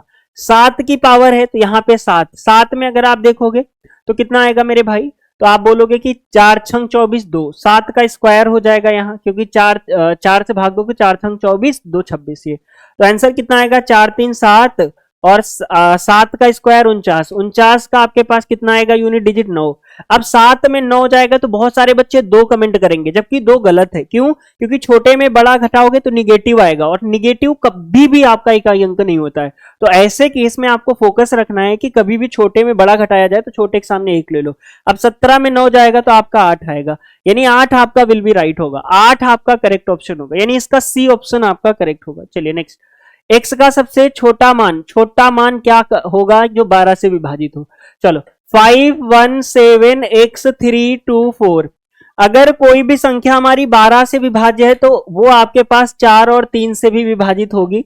ये मैंने आपको क्लास में बता रखा है। आप रेगुलर मेरे साथ 8 बजे जुड़ सकते हो, अगर आप मैथ को सीखना चाहते हो तो मैं यूट्यूब पे कराता हूं, ठीक है। चलो, तो आप बोलोगे कि सर यहाँ कितना होगा, तो आप बोलोगे कि 4 से अगर कोई भी संख्या विभाजित है तो उसके लास्ट 2 डिजिट 4 से विभाजित होने चाहिए, ठीक है। उसके लास्ट 2 डिजिट 4 से विभाजित होने चाहिए। पहली चीज, अगर कोई संख्या 4 से विभाजित, उसके लास्ट 2 डिजिट 4 से विभाजित हो, तो ये संख्या 4 से विभाजित होगी क्योंकि लास्ट 2 डिजिट 4 से विभाजित है। अब आपको 3 से विभाजित अगर देखना है तो 3 से विभाजित क्या होता है, डिजिटल सम, ठीक है। या पेयर बना लो, जैसे 5 1 6 का पेयर बन जाएगा, 3 का हो जाएगा। तो अगर ये संख्या 3 से विभाजित है तो 7 प्लस आपको x/3 करना है। तो x की क्या वैल्यू ऐसी ले ले कि जो 3 से विभाजित हो जाए, तो आप बोलोगे x की 2 वैल्यू ले लो, है ना। तो 2, क्योंकि 0 लोगे तो 7/3 नहीं होगा, 1 लोगे 8 हो जाएगा, 3 ले लोगे 10, यानी आपके पास x की क्या वैल्यू लेनी पड़ेगी, 2, यानी x की जगह पे आप 2 ले लोगे ना, तो यहाँ पे आपका 7 + 2 बटे आप 3 करोगे तो 9 हो जाएगा बटे 3, जो कि 3 तक का 9 होता है, यानी x की वैल्यू 2 लेने पे ये विभाजित हो जाएगा 12 से। चलो नेक्स्ट, कह रहा है tan a + b आपका √3 है। आप समझो इस चीज को, एकदम बढ़िया सवाल है कि tan a + b √3 है, तो आपके पास tan a आपका 1 है, तो tan a - b बताओ। मेरे भाई ऐसे सवालों में आपको कुछ ना करना पड़ता है, tan a + b। अब a + b की जगह पे मेरे भाई क्या रखो कि √3 आ जाए, तो a + b की जगह पे हम ले लेते हैं 60 डिग्री, है ना। ले मान ले, बताओ भाई, मान लो, ठीक है। माना a + b 60 डिग्री, अगर 60 डिग्री लोगे तो यहाँ tan 60 हो जाएगा, हाँ सर tan 60 डिग्री हो जाएगा, और tan 60 का मान ही तो आपका √3 होता है, बिल्कुल सही। अब यहाँ पे a की जगह पे क्या ले ले कि 1 हो जाए 45 डिग्री, अगर a की जगह पे 45 ले लोगे तो 1 हो जाएगा, तो यानी आपके पास a 45 ले लो, a + b 60 ले लो आपसे। अब देखो मेरे भाई, a + b आपका कितना आपने लिया, 60 डिग्री आपके क्वेश्चन के अकॉर्डिंग, और a आपने कितना लिया, 45 डिग्री, तो आपके पास b कितना आएगा, तो आप देखो 45 a की जगह पर रखोगे, 60 - 45 15 डिग्री, तो b कितना आएगा, 15 डिग्री। तो tan a - b कितना होगा, tan a - b, a आपके पास कितना 45, b आपके पास 15, तो a - b करोगे 30, tan 30 का मान कितना होता है मेरे भाई, तो tan 30 का मान 1/√3, 1/√3 विल बी राइट। यानी अगर ऐसा क्वेश्चन कभी आ जाए, वैल्यू पुट करो, आपको वैल्यू ट्रिग्नोमेट्री की पता हो कि tan a + b की ऐसी क्या वैल्यू रखे कि √3 मिल जाए, तो आपको पता हो tan 60 की वैल्यू √3 हो, नहीं पता है याद कर लो। अगर आपको पता है tan 45 1 होता है तो a का मान 45 होगा, रख लो, यानी ये एग्जैक्ट कंफर्म है। अब आपको a + b a पता चल गया था, b निकाल लो और फिर दोनों का डिफरेंस यानी tan a - b निकाल लो, और tan 30 की वैल्यू 1/√3 होती है, आपका एग्जैक्ट आंसर आ जाएगा, ठीक है। चलिए सेम सवाल आपके पास इस टाइप का भी आता है। चलो मैंने कहा आपके पास साइन 35, देखो साइन 35 नीचे कॉस है, ऐसे केस में अप्रोच लगाओ। 35 और इन दोनों का सम कितना आ रहा है 90, है ना। 35 और 55 90 होगा, साइन कॉस ये 1 देगा, ठीक है 1, ठीक है, क्योंकि साइन 90 माइनस थीटा कॉस होता है, कॉस 90 माइनस थीटा आपका साइन होता है, तो कट जाता है, तो 1 का स्क्वायर 1, ठीक है। यहाँ पे भी 55 35 90 1, ठीक है, प्लस 2 साइन 30 का मान कितना होगा, तो साइन 30 का मान जो होता है मेरे भाई वो 1/2 होता है, साइन 30 का मान 1/2 होता है, तो ये आपका 1/2 होगा, ये तो 0 हो जाएगा और ये आपका 1/2 होता है, तो ये कट जाएगा 2 से 1, 1 will be right option, 1 will be right option, ठीक है। चलो यहां से साइन 30 1/2, 2 से 2 कट जाएगा और 1 से 1 कटा, यानी आपका करेक्ट ऑप्शन 1, यानी इसका करेक्ट ऑप्शन सी करेक्ट होगा। चलिए नेक्स्ट क्वेश्चन। अब ये सवाल थोड़ा सा है समझने वाला, जिसे मैं आपको समझाऊंगा, ठीक है, अच्छे से प्रॉपर तरीके से, ठीक है। चलो मैंने कहा सर साइन 66 डिग्री की और कॉस 66 डिग्री से कम है। चलो मेरे भाई देखो, अब देखो कॉन्सेप्ट क्या होता है, इसे आपको फोकस करना है, इस ग्राफ को, ये ग्राफ ऑलवेज भी आपको फोकस रखना है कि साइन थीटा और कॉस थीटा कब बराबर होता है, तो आप बोलोगे कि जब थीटा 45 डिग्री पे होगा, ठीक है, 45 डिग्री पे, है ना। अगर थीटा हम 45 डिग्री ले ले तो साइन कॉस का ग्राफ बराबर होता है, एक पॉइंट आने पे ये दोनों मिल जाएंगे। लेकिन अगर थीटा 0 है और ये 45 और ये 90 है, तो मेरे भाई एक चीज फोकस करना, पहला केस थीटा जो है हमारा 0 से बड़ा और 45 से छोटा है, ठीक है, तो उस केस में अगर आप मेरे भाई फील करो तो कॉस आपका ऊपर है, क्योंकि ये ग्राफ कॉस का होता है, ये कॉस का होता है, ठीक है, ये आपका कॉस थीटा का ग्राफ है और ये आपका साइन थीटा का ग्राफ है। क्या ये चीज समझ में आ रही सबको?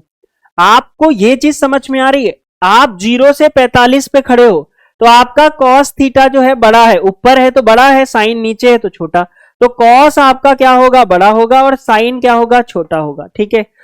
0 से 45 में कॉस ऑलवेज भी बड़ा, ठीक है। नेक्स्ट 45 से 90 के बीच में क्या होता है, अब साइन ऊपर हो गया कॉस नीचे हो गया, तो इस केस में थीटा अगर आपका 45 डिग्री से 90 के बीच में है तो उस केस में अब साइन थीटा ग्रेटर होता है, कॉस थीटा आपका लेस होता है, साइन ग्रेटर कॉस लेस, ठीक है, साइन ग्रेटर होता है इस केस में। दोनों केस आपको समझ में आए, फिगर वाइज मैंने समझा दिया ताकि किसी को कोई दिक्कत ना हो समझने में, ठीक है। आपने कहा हाँ सर समझ में आ गया। अब ऐसे क्वेश्चन अगर आप कर लेते हो तो आंसर बता दोगे। मेरे भाई 66 डिग्री है, 66 डिग्री कहां आएगा, 45 90 के बीच, 45 90 के बीच में साइन बड़ा होता है, साइन बड़ा होता है और कॉस छोटा होता है, बिल्कुल सही। तो बड़े में छोटा यानी साइन 66 डिग्री में कॉस 66 डिग्री से कम होगा, यानी कह रहा है साइन 66 डिग्री कॉस 66 डिग्री से कम होगा क्या, कभी नहीं, ज्यादा होगा, क्योंकि साइन बड़ा होता है। तो पहला गलत हो गया, पहला तो गलत स्टेटमेंट, पहला गलत स्टेटमेंट। दूसरा कह रहा है कि साइन 26, 26 यहां कहीं आएगा, 26 में साइन 26 कॉस 26 से कम है क्या, भाई यहां तो कॉस बड़ा होता है, तो साइन 26 जो होगा, साइन 26 डिग्री कॉस 26 डिग्री से कम है क्या, तो कॉस तो बड़ा होगा, है ना। तो साइन 26 डिग्री जो हमारा होगा कॉस 26 डिग्री से क्या होगा, कम है, कम है, तो बोलोगे यस, क्योंकि साइन आपके पास जो होता है, आपने यहां पे फील किया है कि कॉस 26 से कम होगा साइन, तो साइन ऑलवेज भी छोटा कॉस बड़ा, तो ओनली बी आपका करेक्ट होगा, ठीक है। कि भैया साइन 26 डिग्री और कॉस 26 डिग्री में डिफरेंस समझो। साइन 26 डिग्री क्या होगा कि आपने कहा साइन 26 डिग्री यहां आएगा 0-45 के बीच में, और साइन इस केस में छोटा होगा, यानी अगर साइन 26 डिग्री जो होगा हमारा कॉस 26 डिग्री से क्या होगा, कम होगा, बिल्कुल सही है ना। तो बिल्कुल सही है, बी ऑप्शन इज राइट, है ना। साइन 26 डिग्री कॉस 26 डिग्री से हमेशा क्या होगा, कम होगा, क्योंकि कॉस बड़ा होता है, 0 से 45 के बीच में कॉस बड़ा होता है, ठीक है। तो इसका मतलब साइन तो छोटा ही आएगा, ठीक है। चलिए नेक्स्ट क्वेश्चन की आ रहा है, चलिए नेक्स्ट क्वेश्चन आपके पास। अच्छा अब ये वाला भी एंगल वाला है, ये तो पता ही होगा, नहीं पता है तो देखो, कॉस आपके पास 180 प्लस थीटा, देखो यहां पे आपको ये नंबर लाइन आपको पता हो, ठीक है ना, या आप डायरेक्टली अगर ऐसे पता करना है तो ऐसे करो, 180 प्लस माइनस थीटा जो होता है ये आपका नो चेंज होता है, ठीक है, नो चेंज होता है, ठीक है, नो चेंज होता है, जैसे स्टार लगा लो, है ना। और 300 या आप 360 प्लस माइनस थीटा ले लो, ये भी नो चेंज होता है, ये भी नो चेंज का रूल होता है। जैसे cos 180 प्लस एक्स है, ठीक है, तो cos 180 plus theta, cos 180 plus x का मतलब क्या हुआ, किस क्वाड्रेंट में आएगा, तो क्वाड्रेंट में आप देखोगे तो 180 प्लस है ना, यहां पे आपका 90 माइनस थीटा होता है, ये आपका 90 प्लस थीटा होता है या 180 माइनस थीटा, ये 180 प्लस थीटा होता है या 270 माइनस थीटा होता है, ये 360 माइनस थीटा या आपका जो होता है 270 प्लस थीटा, ये आपको पता होना चाहिए, है ना। तो आप देखोगे कि यहां पे आपके पास क्या आएगा, पाई प्लस एक्स, कॉस आपके पास पाई प्लस एक्स कितना होगा समझो, तो पाई का मतलब हुआ 180, 180 plus theta, cos 180 plus theta third quadrant, और ये होता है एएसटीसी का रूल, ठीक है, एएसटीसी का रूल। यहां पे tan cot पॉजिटिव बाकी निगेटिव, तो cos 180 प्लस थीटा क्या हो जाएगा, तो माइनस का cos थीटा, माइनस का cos x। क्यों हुआ बताओ, क्योंकि नो चेंज का रूल है 180 प्लस माइनस थीटा और 360 प्लस माइनस थीटा पे, तो cos रहेगा नो डाउट, बट यहां पे पाई प्लस आपका x जो है ना, ये किस क्वाड्रेंट में आ रहा है, थर्ड, और थर्ड क्वाड्रेंट में आपका एएसटीसी के अकॉर्डिंग tan cot पॉजिटिव बाकी निगेटिव, तो ये तो निगेटिव होगा। चलो cos minus theta cos theta ही होता है मेरे भाई, तो cos x, क्योंकि इसके अंदर निगेटिव एग्जिस्ट नहीं करता है। sin 180 माइनस थीटा, अब sin 180 minus theta second quadrant में पॉजिटिव रहेगा, तो ये आपका sin x ही रहेगा, नो चेंज रहता है। और यहां पे 90 है, अब देखो यहां पे क्या है 90, पाई बाई 2 का मतलब 90, 90 पे चेंज होगा, तो cos 90 प्लस थीटा कहां आएगा, 90 प्लस थीटा सेकेंड में, ठीक है cos, लेकिन निगेटिव cos कैसा आएगा, निगेटिव है ना, cos कैसा आएगा निगेटिव। तो याद रख लेना हमेशा कि भैया ये जो आपके पास है cos 90 प्लस थीटा वो कितना होगा, तो पहली बात cos 90 plus theta sin theta होगा, और सेकेंड क्वाड्रेंट में cos है तो निगेटिव होगा आपके पास sin x, ठीक है। तो यहां पे कितना आएगा, minus minus plus, cos square x, sin square x, cos square x upon sin square x, cot square x, तो आपका D option will be right, ठीक है, समझ में आ गया। तो एक बढ़िया सा अप्रोच है जिसे आपको, इसे आप दिमाग में रख लो, ठीक है, कि फर्स्ट क्वाड्रेंट में ऑल पॉजिटिव है ना, सेकेंड में sin cos sec पॉजिटिव, और tan cot थर्ड में पॉजिटिव, और cot और cos और sec फोर्थ में पॉजिटिव, बाकी निगेटिव, ठीक है। चलो है ना, तो ये रूल होता है। अब जैसे 180 माइनस थीटा यहाँ पे आपको दिखा ना कि 180 माइनस थीटा सेकेंड में होता है, तो साइन 180 माइनस थीटा आपको पता है सेकेंड में, लेकिन साइन तो पॉजिटिव, तो sine 180 minus theta sine theta, तो sine x, cos 90 plus theta, 90 plus theta cos 90 plus theta minus sine theta, ठीक है, तो माइनस साइन एक्स, तो minus minus plus cos square x upon sine square x cot square x, ठीक है। चलिए कह रहा है 3 और 27 का माध्य अनुपातिक क्या होगा, 3 और 27 का माध्य अनुपातिक 3 इंटू 27 करोगे तो ये कितना हो जाएगा मेरे भाई, 81, 9 विल बी राइट, ठीक है। अंडर रूट ए बी निकालते ना, ए और बी का माध्य अनुपात क्या होता है, अंडर रूट ए बी, ठीक है, तो अंडर रूट ए बी होता है ना, तो 3 और 27 का कितना हो जाएगा, 81, 81 का मतलब 9। चलो कह रहा है कि 10 मीटर लंबी एक सीढ़ी दीवार के सहारे खड़ी है, ठीक है, अब समझो इस चीज को, 10 मीटर लंबी एक सीढ़ी दीवार के सहारे खड़ी है, ठीक है। अब 10 मीटर लंबी आपके पास सीढ़ी है, 10 मीटर लंबी आपके पास एक सीढ़ी है, सीढ़ी जो है 10 मीटर लंबी है, ठीक है, दीवार के सहारे खड़ी है, 30 डिग्री का कोण बनाती है, 30 डिग्री का कोण बनाती है। दीवार से सीढ़ी की पाद, आपसे क्या कह रहा है, दीवार से सीढ़ी के पाद की दूरी क्या होगी, चलो बताओ, चलिए जल्दी से बताइए एक बार फटाफट, आप जल्दी से कमेंट बताइए करके इसका आंसर क्या आएगा। चलो तो आप बोलोगे कि सर इसे तो हम डायरेक्टली कर सकते हैं, ठीक है, तो आप बोलोगे कि सर tan थीटा ले लिया जाए, ठीक है, आप मान लो इसको x ले लो, ठीक है, x, ठीक है, तो tan थीटा क्या होगा आपके पास, अगर tan लोगे, tan नहीं लेना है तो और ले लो कुछ, है ना, साइन आपके पास, cos कुछ और ले लो, tan पे तो आपको हाइट और बेस पे मजा आता है करने में, है ना, क्योंकि यहाँ पे 10 मीटर लंबी एक सीढ़ी दीवार के सहारे खड़ी है, तो सीढ़ी जो खड़ी होगी वो ये होती कर्ण, ठीक है। तो यहाँ पे ले लो साइन थीटा जो होगा वो आपका p अपान एच होगा, तो p भी लेने से कोई मतलब नहीं, cos थीटा लो ज्यादा बेस्ट है, b अपान आपका h आपके पास होगा, b आपका कितना है, आपका x है बेस, और ये 10 है, थीटा 30 डिग्री, cos 30 का मान √3/2, ठीक है, cos 30 का मान कितना होगा, cos 30 का मान √3/2 होता है, ठीक है, √3/2, ठीक है, स्टार लगा लो।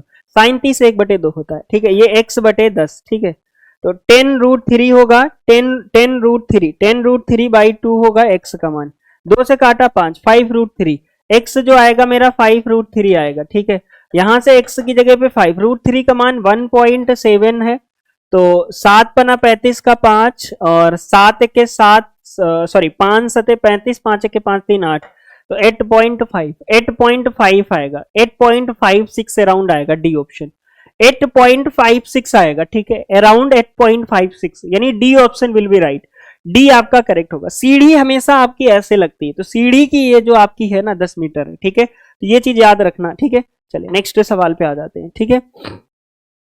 हाँ चलिए नेक्स्ट सवाल आपके पास कह रहा है कि जब पूर्णांक n को 8 से विभाजित किया जाए, सवाल अच्छा है, देखो एक बार, बढ़िया सवाल है, एक बेहतरीन सवाल है। देखो कह रहा है कि जब पूर्णांक n को कह रहा है कि जब n पूर्णांक n को 8 से विभाजित किया जाए, ठीक है, 8 से, तो शेषफल 3 आता है। शेषफल आपका कितना आता है? 3। शेषफल 3 आता है। तो कह रहा है कि 6n-1 को 8 से विभाजित किया जाए तो आपके पास शेषफल क्या आएगा, है ना। तो क्या आएगा आपके पास, क्या शेषफल होगा? दो तरीके हैं। पहला तरीका देखो, पहला तरीका ये कहता है कि n की कोई एक ऐसी वैल्यू मानो जिसको 8 से विभाजित करने पे 3 आ जाए।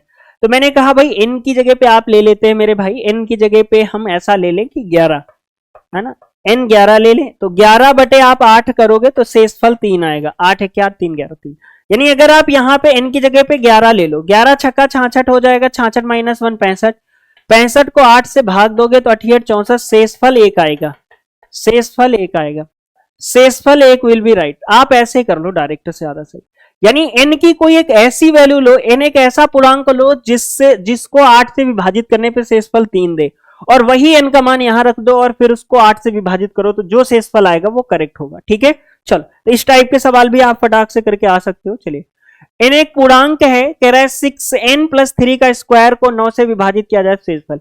देखो दो तरीके हैं, आपसे पूर्णांक वाला केस है या यहाँ पे देखो तो 6n और +3, 3 कॉमन लोगे, स्क्वायर है तो 3 का स्क्वायर बाहर आएगा, और यहाँ 3 दूनी 6 और +1 होगा, तो ये 9 होगा 3 का स्क्वायर, और ये 2n+1 का स्क्वायर जो होगा ये 9 का मल्टीपल होगा, यानी शेषफल क्या होगा 9 से विभाजित करने में, और 9 का अगर मल्टीपल है तो शेषफल 0 होगा।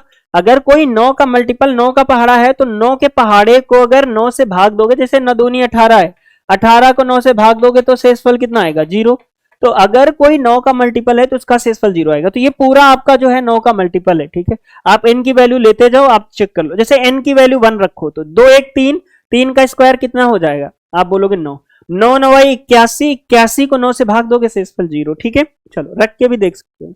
चलो मैं कहूं 88 के स्क्वायर के अंतिम 2 अंक क्या होंगे। अब जैसे अंतिम 2 अंक पे भी सवाल आता है, अब जब अंतिम 2 अंक आपको निकालना है तो क्या करना है, देखो इसको आपको 50 का मल्टीपल बनाना है और +- a करना होता है। ठीक है, और जब आप जो a आपका होगा उसके स्क्वायर के लास्ट 2 डिजिट जो होंगे, लास्ट 2 डिजिट जो होते हैं ना, वही आपके लास्ट 2 डिजिट होंगे, यानी अंतिम 2 अंक। जैसे 88 का स्क्वायर है तो 88 में अगर आप सोच के देखो 12 जोड़ दो, है ना, 88 में 12 जोड़ोगे तो 100। ठीक है, तो 88 में 12 जोड़ोगे तो 100, यानी कि आप a जो है वो आपका 12, यानी 12 का जो स्क्वायर होगा उसके लास्ट 2 डिजिट हमारा करेक्ट आंसर। 12 का स्क्वायर 144 होता है, 144 में आपका करेक्ट लास्ट ऑप्शन 2 आपको मिलेगा a, यानी लास्ट 2 डिजिट 44 होंगे, जो कि बी, ए ऑप्शन करेक्ट होगा।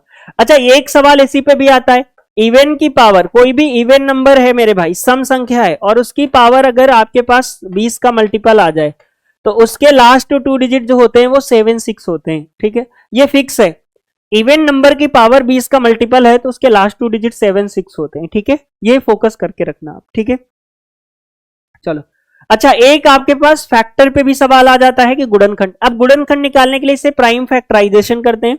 जैसे 36 है, 36 इंटू 100 लिख सकते हैं इसे, और इस 36 को 4 इंटू 9 भी लिख सकते हैं इंटू 100, है ना, या 100 को लिख सकते हैं 20 पंचे 100, है ना, 20 पंचे 100।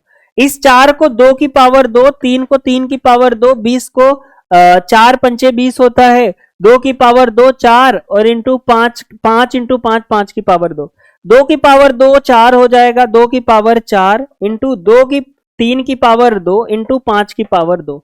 मेरे भाई अगर मैं आपसे पूछूं कि सर इसमें गुणनखंडों की संख्या बताओ, गुणनखंड की संख्या बताना है तो प्राइम फैक्टराइजेशन कर लो।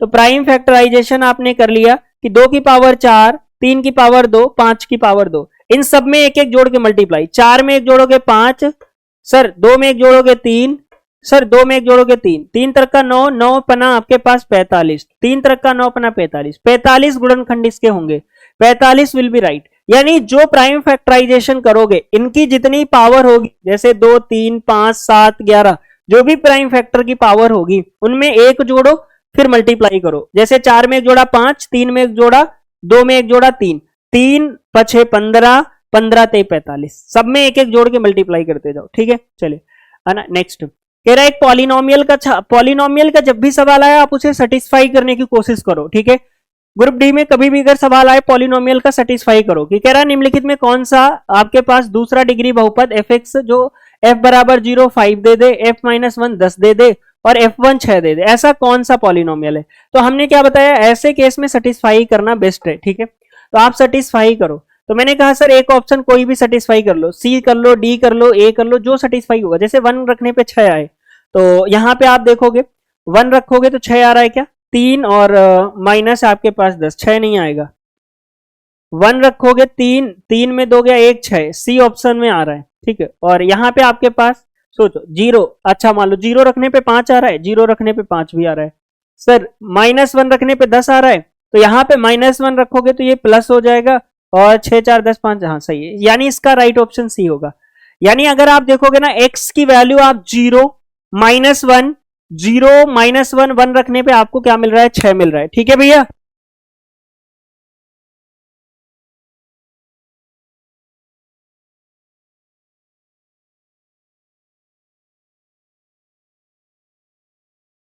चलो है ना। तो ये चीज अगर आपको फोकस करके चलना है कि आपके पास कभी भी कोई भी अगर ऐसा सवाल आता है पॉलिनोमियल का, ठीक है, तो उस केस में आपसे अगर कभी भी चीजें सेटिस्फाई करने पे ज्यादा जाना कि f0 अगर देखो कि 5 आपको कौन दे रहा है, तो x की वैल्यू 0 रखने पे आपको 5 सी ऑप्शन दे रहा है। ठीक है, लेकिन ये चीज याद रख लेना कि तीनों सेटिस्फाई करने चाहिए, ऐसा नहीं है कि एक सेटिस्फाई करे, तीनों सेटिस्फाई हो। ठीक है, चलो मैंने कहा सर एक और बताओ। अच्छा, एक क्वाड्रेटिक इक्वेशन है जैसे ये ax स्क्वायर प्लस का bx प्लस का c इक्वल टू 0, ठीक है, a does not equal to 0।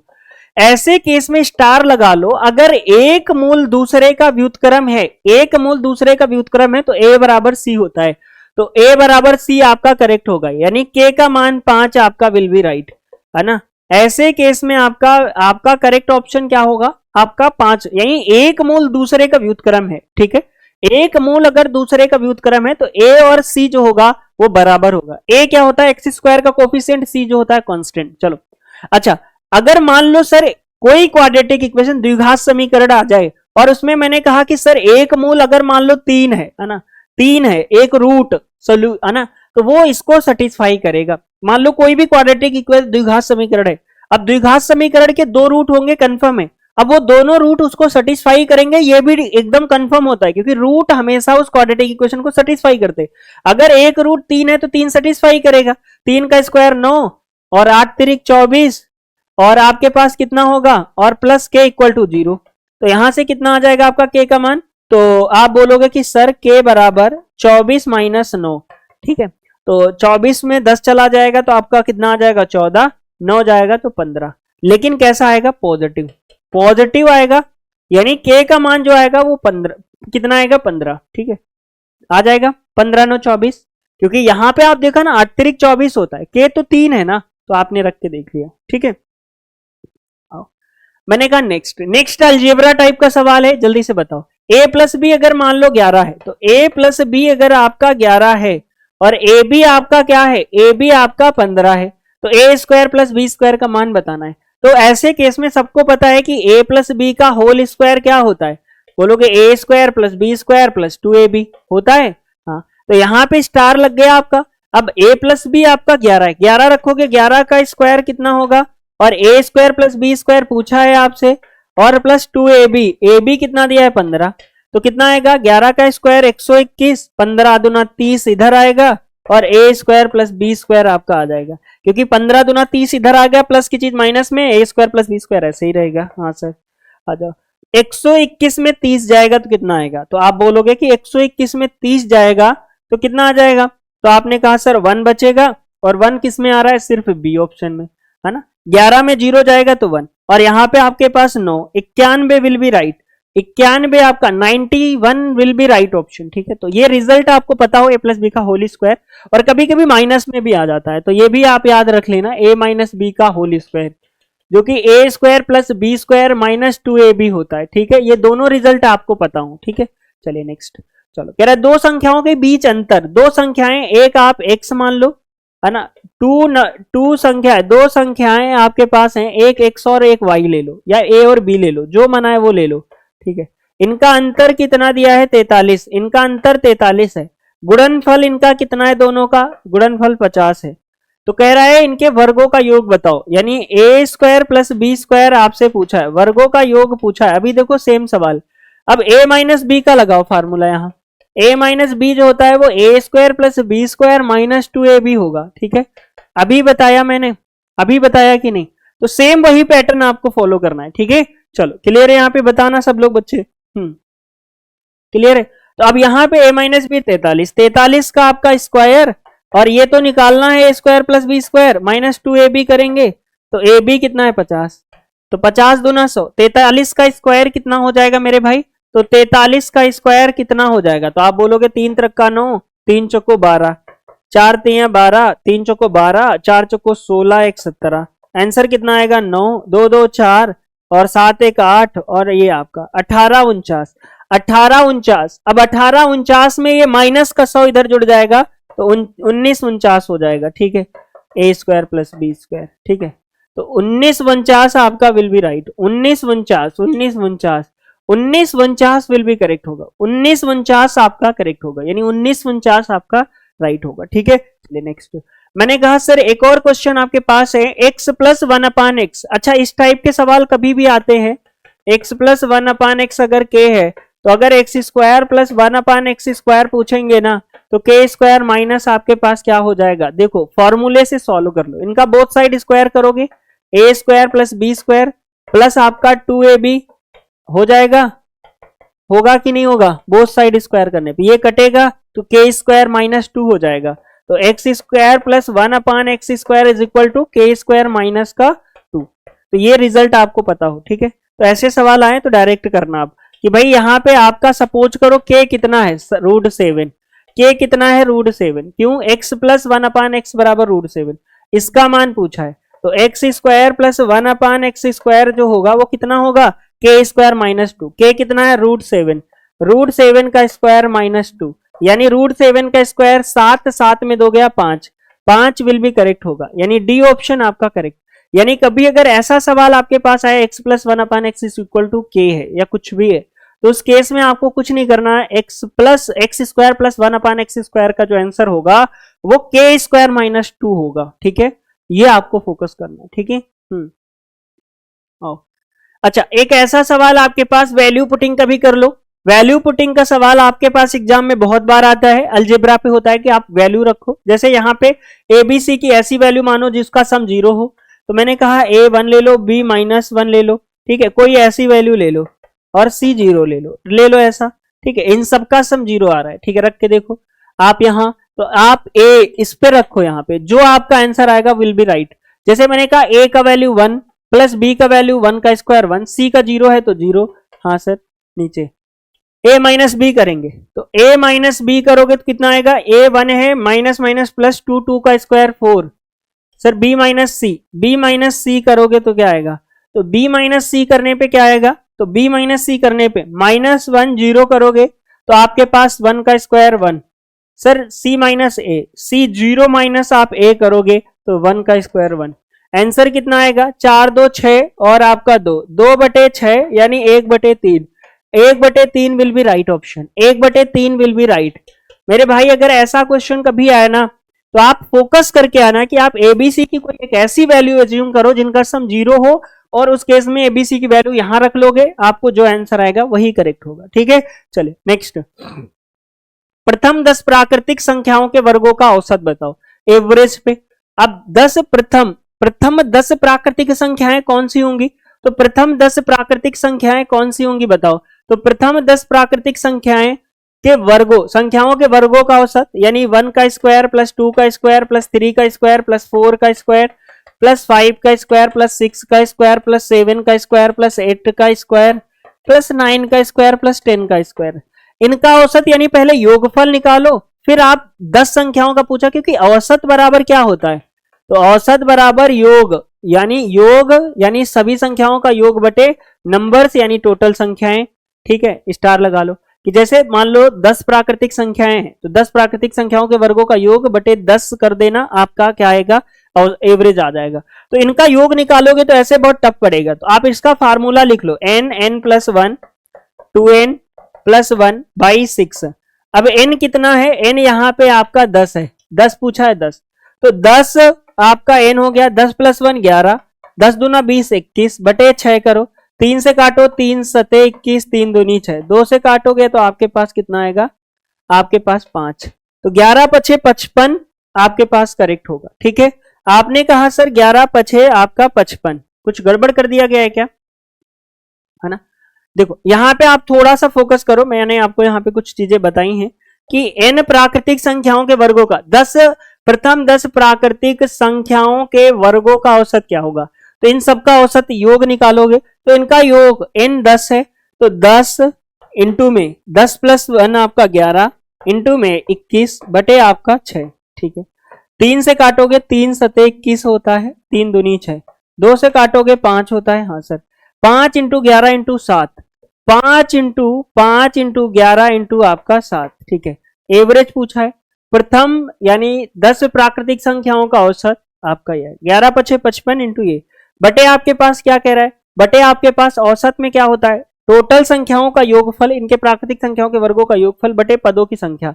पद कितने हैं 10, ठीक है, 10 से है तो 5 से काट लो, 5 दूनी 10 हो जाएगा, हाँ सर, ये आपका 10 हो जाएगा, 2 से काटो, तो 2 से काटोगे तो कितना आएगा, 2 तेईस 6, 2 पंची 10। ठीक है, 2 तेईस 6, 2 पंची 10, यानी आंसर आएगा 11.3.5। ठीक है, 11 सही 3.5, 11 इंटू 3.5, 11 पछे 55 होगा, 11 तेईस 33 और 33 5 आपका 38 होगा। ठीक है, यानी आपका 38.5 करेक्ट आंसर होगा, 38.5 आपका करेक्ट होगा, यानी इसका करेक्ट ऑप्शन 38.5। यानी n प्राकृतिक संख्याओं के वर्गों का औसत कभी पूछे तो आप उन सब में ये फार्मूला लगाओ। n दिया होगा जैसे 1 से 100 तक, 1 से 33 तक, है ना, कुछ भी पूछे तो n जो लास्ट होगा ना वो होता है, जैसे 10 तक कहा था तो n 10 है, तो योगफल निकालने के बाद जितने से पूछा था, जैसे प्रथम 10 पूछा तो 10 से भाग दे दो। ठीक है, ये आपको पता हो। चलो 9 के प्रथम, जैसे 3 के प्रथम 9 पूर्णांक गुणजों का औसत, जैसे देखो 3 का पहाड़ा क्या होता है, 3 1 3, 3 दूनी 6, 3 त्रिका 9, 3 चौको 12, 3 पछे 15, 3 छंग 18, 3 सते 21, है ना, 3 अवठ 24, 3 नवा 27। ठीक है, 1 2 3 4 5 6 7 8 9, ये प्रथम 9 गुणज हो गए 3 के, इनका औसत, तो इनका सबका पहले योग निकालो। ठीक है, इनका योग निकालोगे, पहले योग निकालोगे, जो योग आएगा ना, जो योग आएगा बटे आपके पास भाई 3 के प्रथम 9 गुणज 9 से भाग दे दो, तो यही तो एवरेज हो जाएगा। तो योग निकाल के एवरेज निकाल लो, तो यो आपको क्या करना है, योग निकाल के एवरेज निकालना है। तो कमेंट करके इसका आंसर बता सकते हो मुझे, तो सारे स्टूडेंट मुझे इसका आंसर कमेंट करके बता सकते हो, तो फटाफट वीडियो के नीचे आप कमेंट करके जरूर बताना इसका आंसर क्या आएगा। ठीक है, चले नेक्स्ट कह रहा है पाई माइनस 22/7, बढ़िया सवाल है। अब देखो ऐसा सवाल आता है नंबर बेस पे आ जाता है, पाई क्या है, मैंने आपको बताया इरेशनल नंबर, और 22/7 रेशनल। पाई एक अपरिमेय संख्या है, 22/7 आपका क्या है, परिमेय। अपरिमेय माइनस परिमेय या परिमेय माइनस अपरिमेय क्या होता है, अपरिमेय, है ना, तो ये आपके पास क्या आएगा, अपरिमेय संख्या होगा। ठीक है, रिजल्ट ही होता है। ठीक है, नेक्स्ट चलिए, मैंने कहा सर निम्नलिखित में कौन सा युग्म सह अभाज्य है, सह अभाज्य को प्राइम, यानी जिसका एचसीएफ 1 हो, तो 18 और 35 का एचसीएफ 1 होगा, यानी 18 और 35 क्या होंगे, इनका 18 और 35 क्या होंगे, ये इनका युग्म जो होगा वो को प्राइम होगा। ठीक है, तो क्या होगा, को प्राइम। ऐसे जैसे मान लो कोई भी नंबर है आपके पास जिसका एचसीएफ अगर 1 है तो दैट इज वो को प्राइम युग्म। जैसे मैंने कहा 3 और 5 है, 3 और 5 का एचसीएफ कितना होगा, 1, तो ये भी को प्राइम है। ठीक है, तो जैसे जैसे आपको कोई भी अगर युग्म आपको मिल रहा है कि भाई पेयर इज को प्राइम, तो दोनों जो भी पेयर होगा उन दोनों का एचसीएफ आपके पास 1 होगा तो वो को प्राइम होगा। ठीक है, चलिए, है ना, तो बाकी आपके पास ये रहे आज के बेहतरीन आपके पास सवाल, टॉप 50 सवाल। आई होप सभी को मजा आया होगा आज के इस सेशन को देख के, और मुझे नहीं लगता कोई ऐसा बच्चा होगा जिसको इस क्लास को देखने के बाद एक भी सवाल में कोई भी डाउट रहा होगा। मेरे हिसाब से कि ये वो सवाल हैं जिनको आपको पढ़ के जरूर जाना चाहिए, और पढ़ के जाओगे और इनके जो जो भी मैंने अप्रोचेस बताए हैं, कॉन्सेप्ट बताए हैं, इनको जरूर रिकॉल करके जाओ और इनको इन पे जरूर विशेष तौर पे इन पे फोकस करके जाओ। और बाकी के लिए नेक्स्ट वीडियो में हम आपके साथ और बेहतरीन क्वेश्चन लेके आएंगे। ये वो क्वेश्चन थे जहां से सवाल आपके बनने की प्रोबेबिलिटी सबसे ज्यादा है, और इसके बाद जो वीडियो लेके आएंगे उसमें भी बहुत सारे सवाल ऐसे होंगे जो डायरेक्ट आपके एग्जाम में देखने को मिलेंगे, लेकिन डिजिट चेंज हो सकते हैं, कॉन्सेप्ट आपके सेम रहेंगे। तो इस वीडियो को जरूर देखना और बहुत सारे बच्चों को इस वीडियो को आपको शेयर करना है। हाँ, कमेंट करके बताना आप चाहते हो ग्रुप डी के लिए कि और इससे बेहतरीन क्वेश्चन, यानी ये क्वेश्चन जैसे मैं आपको करा रहा हूं सेम इसी पैटर्न पे, या इससे और ज्यादा अच्छे सवाल, इससे अच्छे सवाल इन द सेंस कि ये तो एक कलेक्शन था अच्छे क्वेश्चनों का, कुछ और क्वेश्चन का, अच्छे क्वेश्चनों का कलेक्शन मेरे पास ऐसा और सर बनाओ और मेरे साथ शेयर करो ताकि हमारे एग्जाम में मुझे हेल्प मिल सके। तो कमेंट करके बताना, क्योंकि हर एक कमेंट आपका मैं वॉच करूंगा, सीन करूंगा और देखूंगा और रिप्लाई भी करूंगा। तो जो भी आपके पास क्वेरीज वगैरह हो तो आप कमेंट करके जरूर बताना। आई होप ये वीडियो आपके लिए काफी हेल्पफुल होगा ग्रुप डी एग्जाम के लिए। तो इस वीडियो को जरूर शिद्दत से देखना और इनकी एक एक अप्रोच को दिमाग में एकदम फीड करके जाना, ठीक है। चलो, बाकी के लिए आज का इतना ही सेशन है, मिलेंगे कल के सेशन में यानी नेक्स्ट वीडियो में। Bye bye, take care everyone, जय हिंद।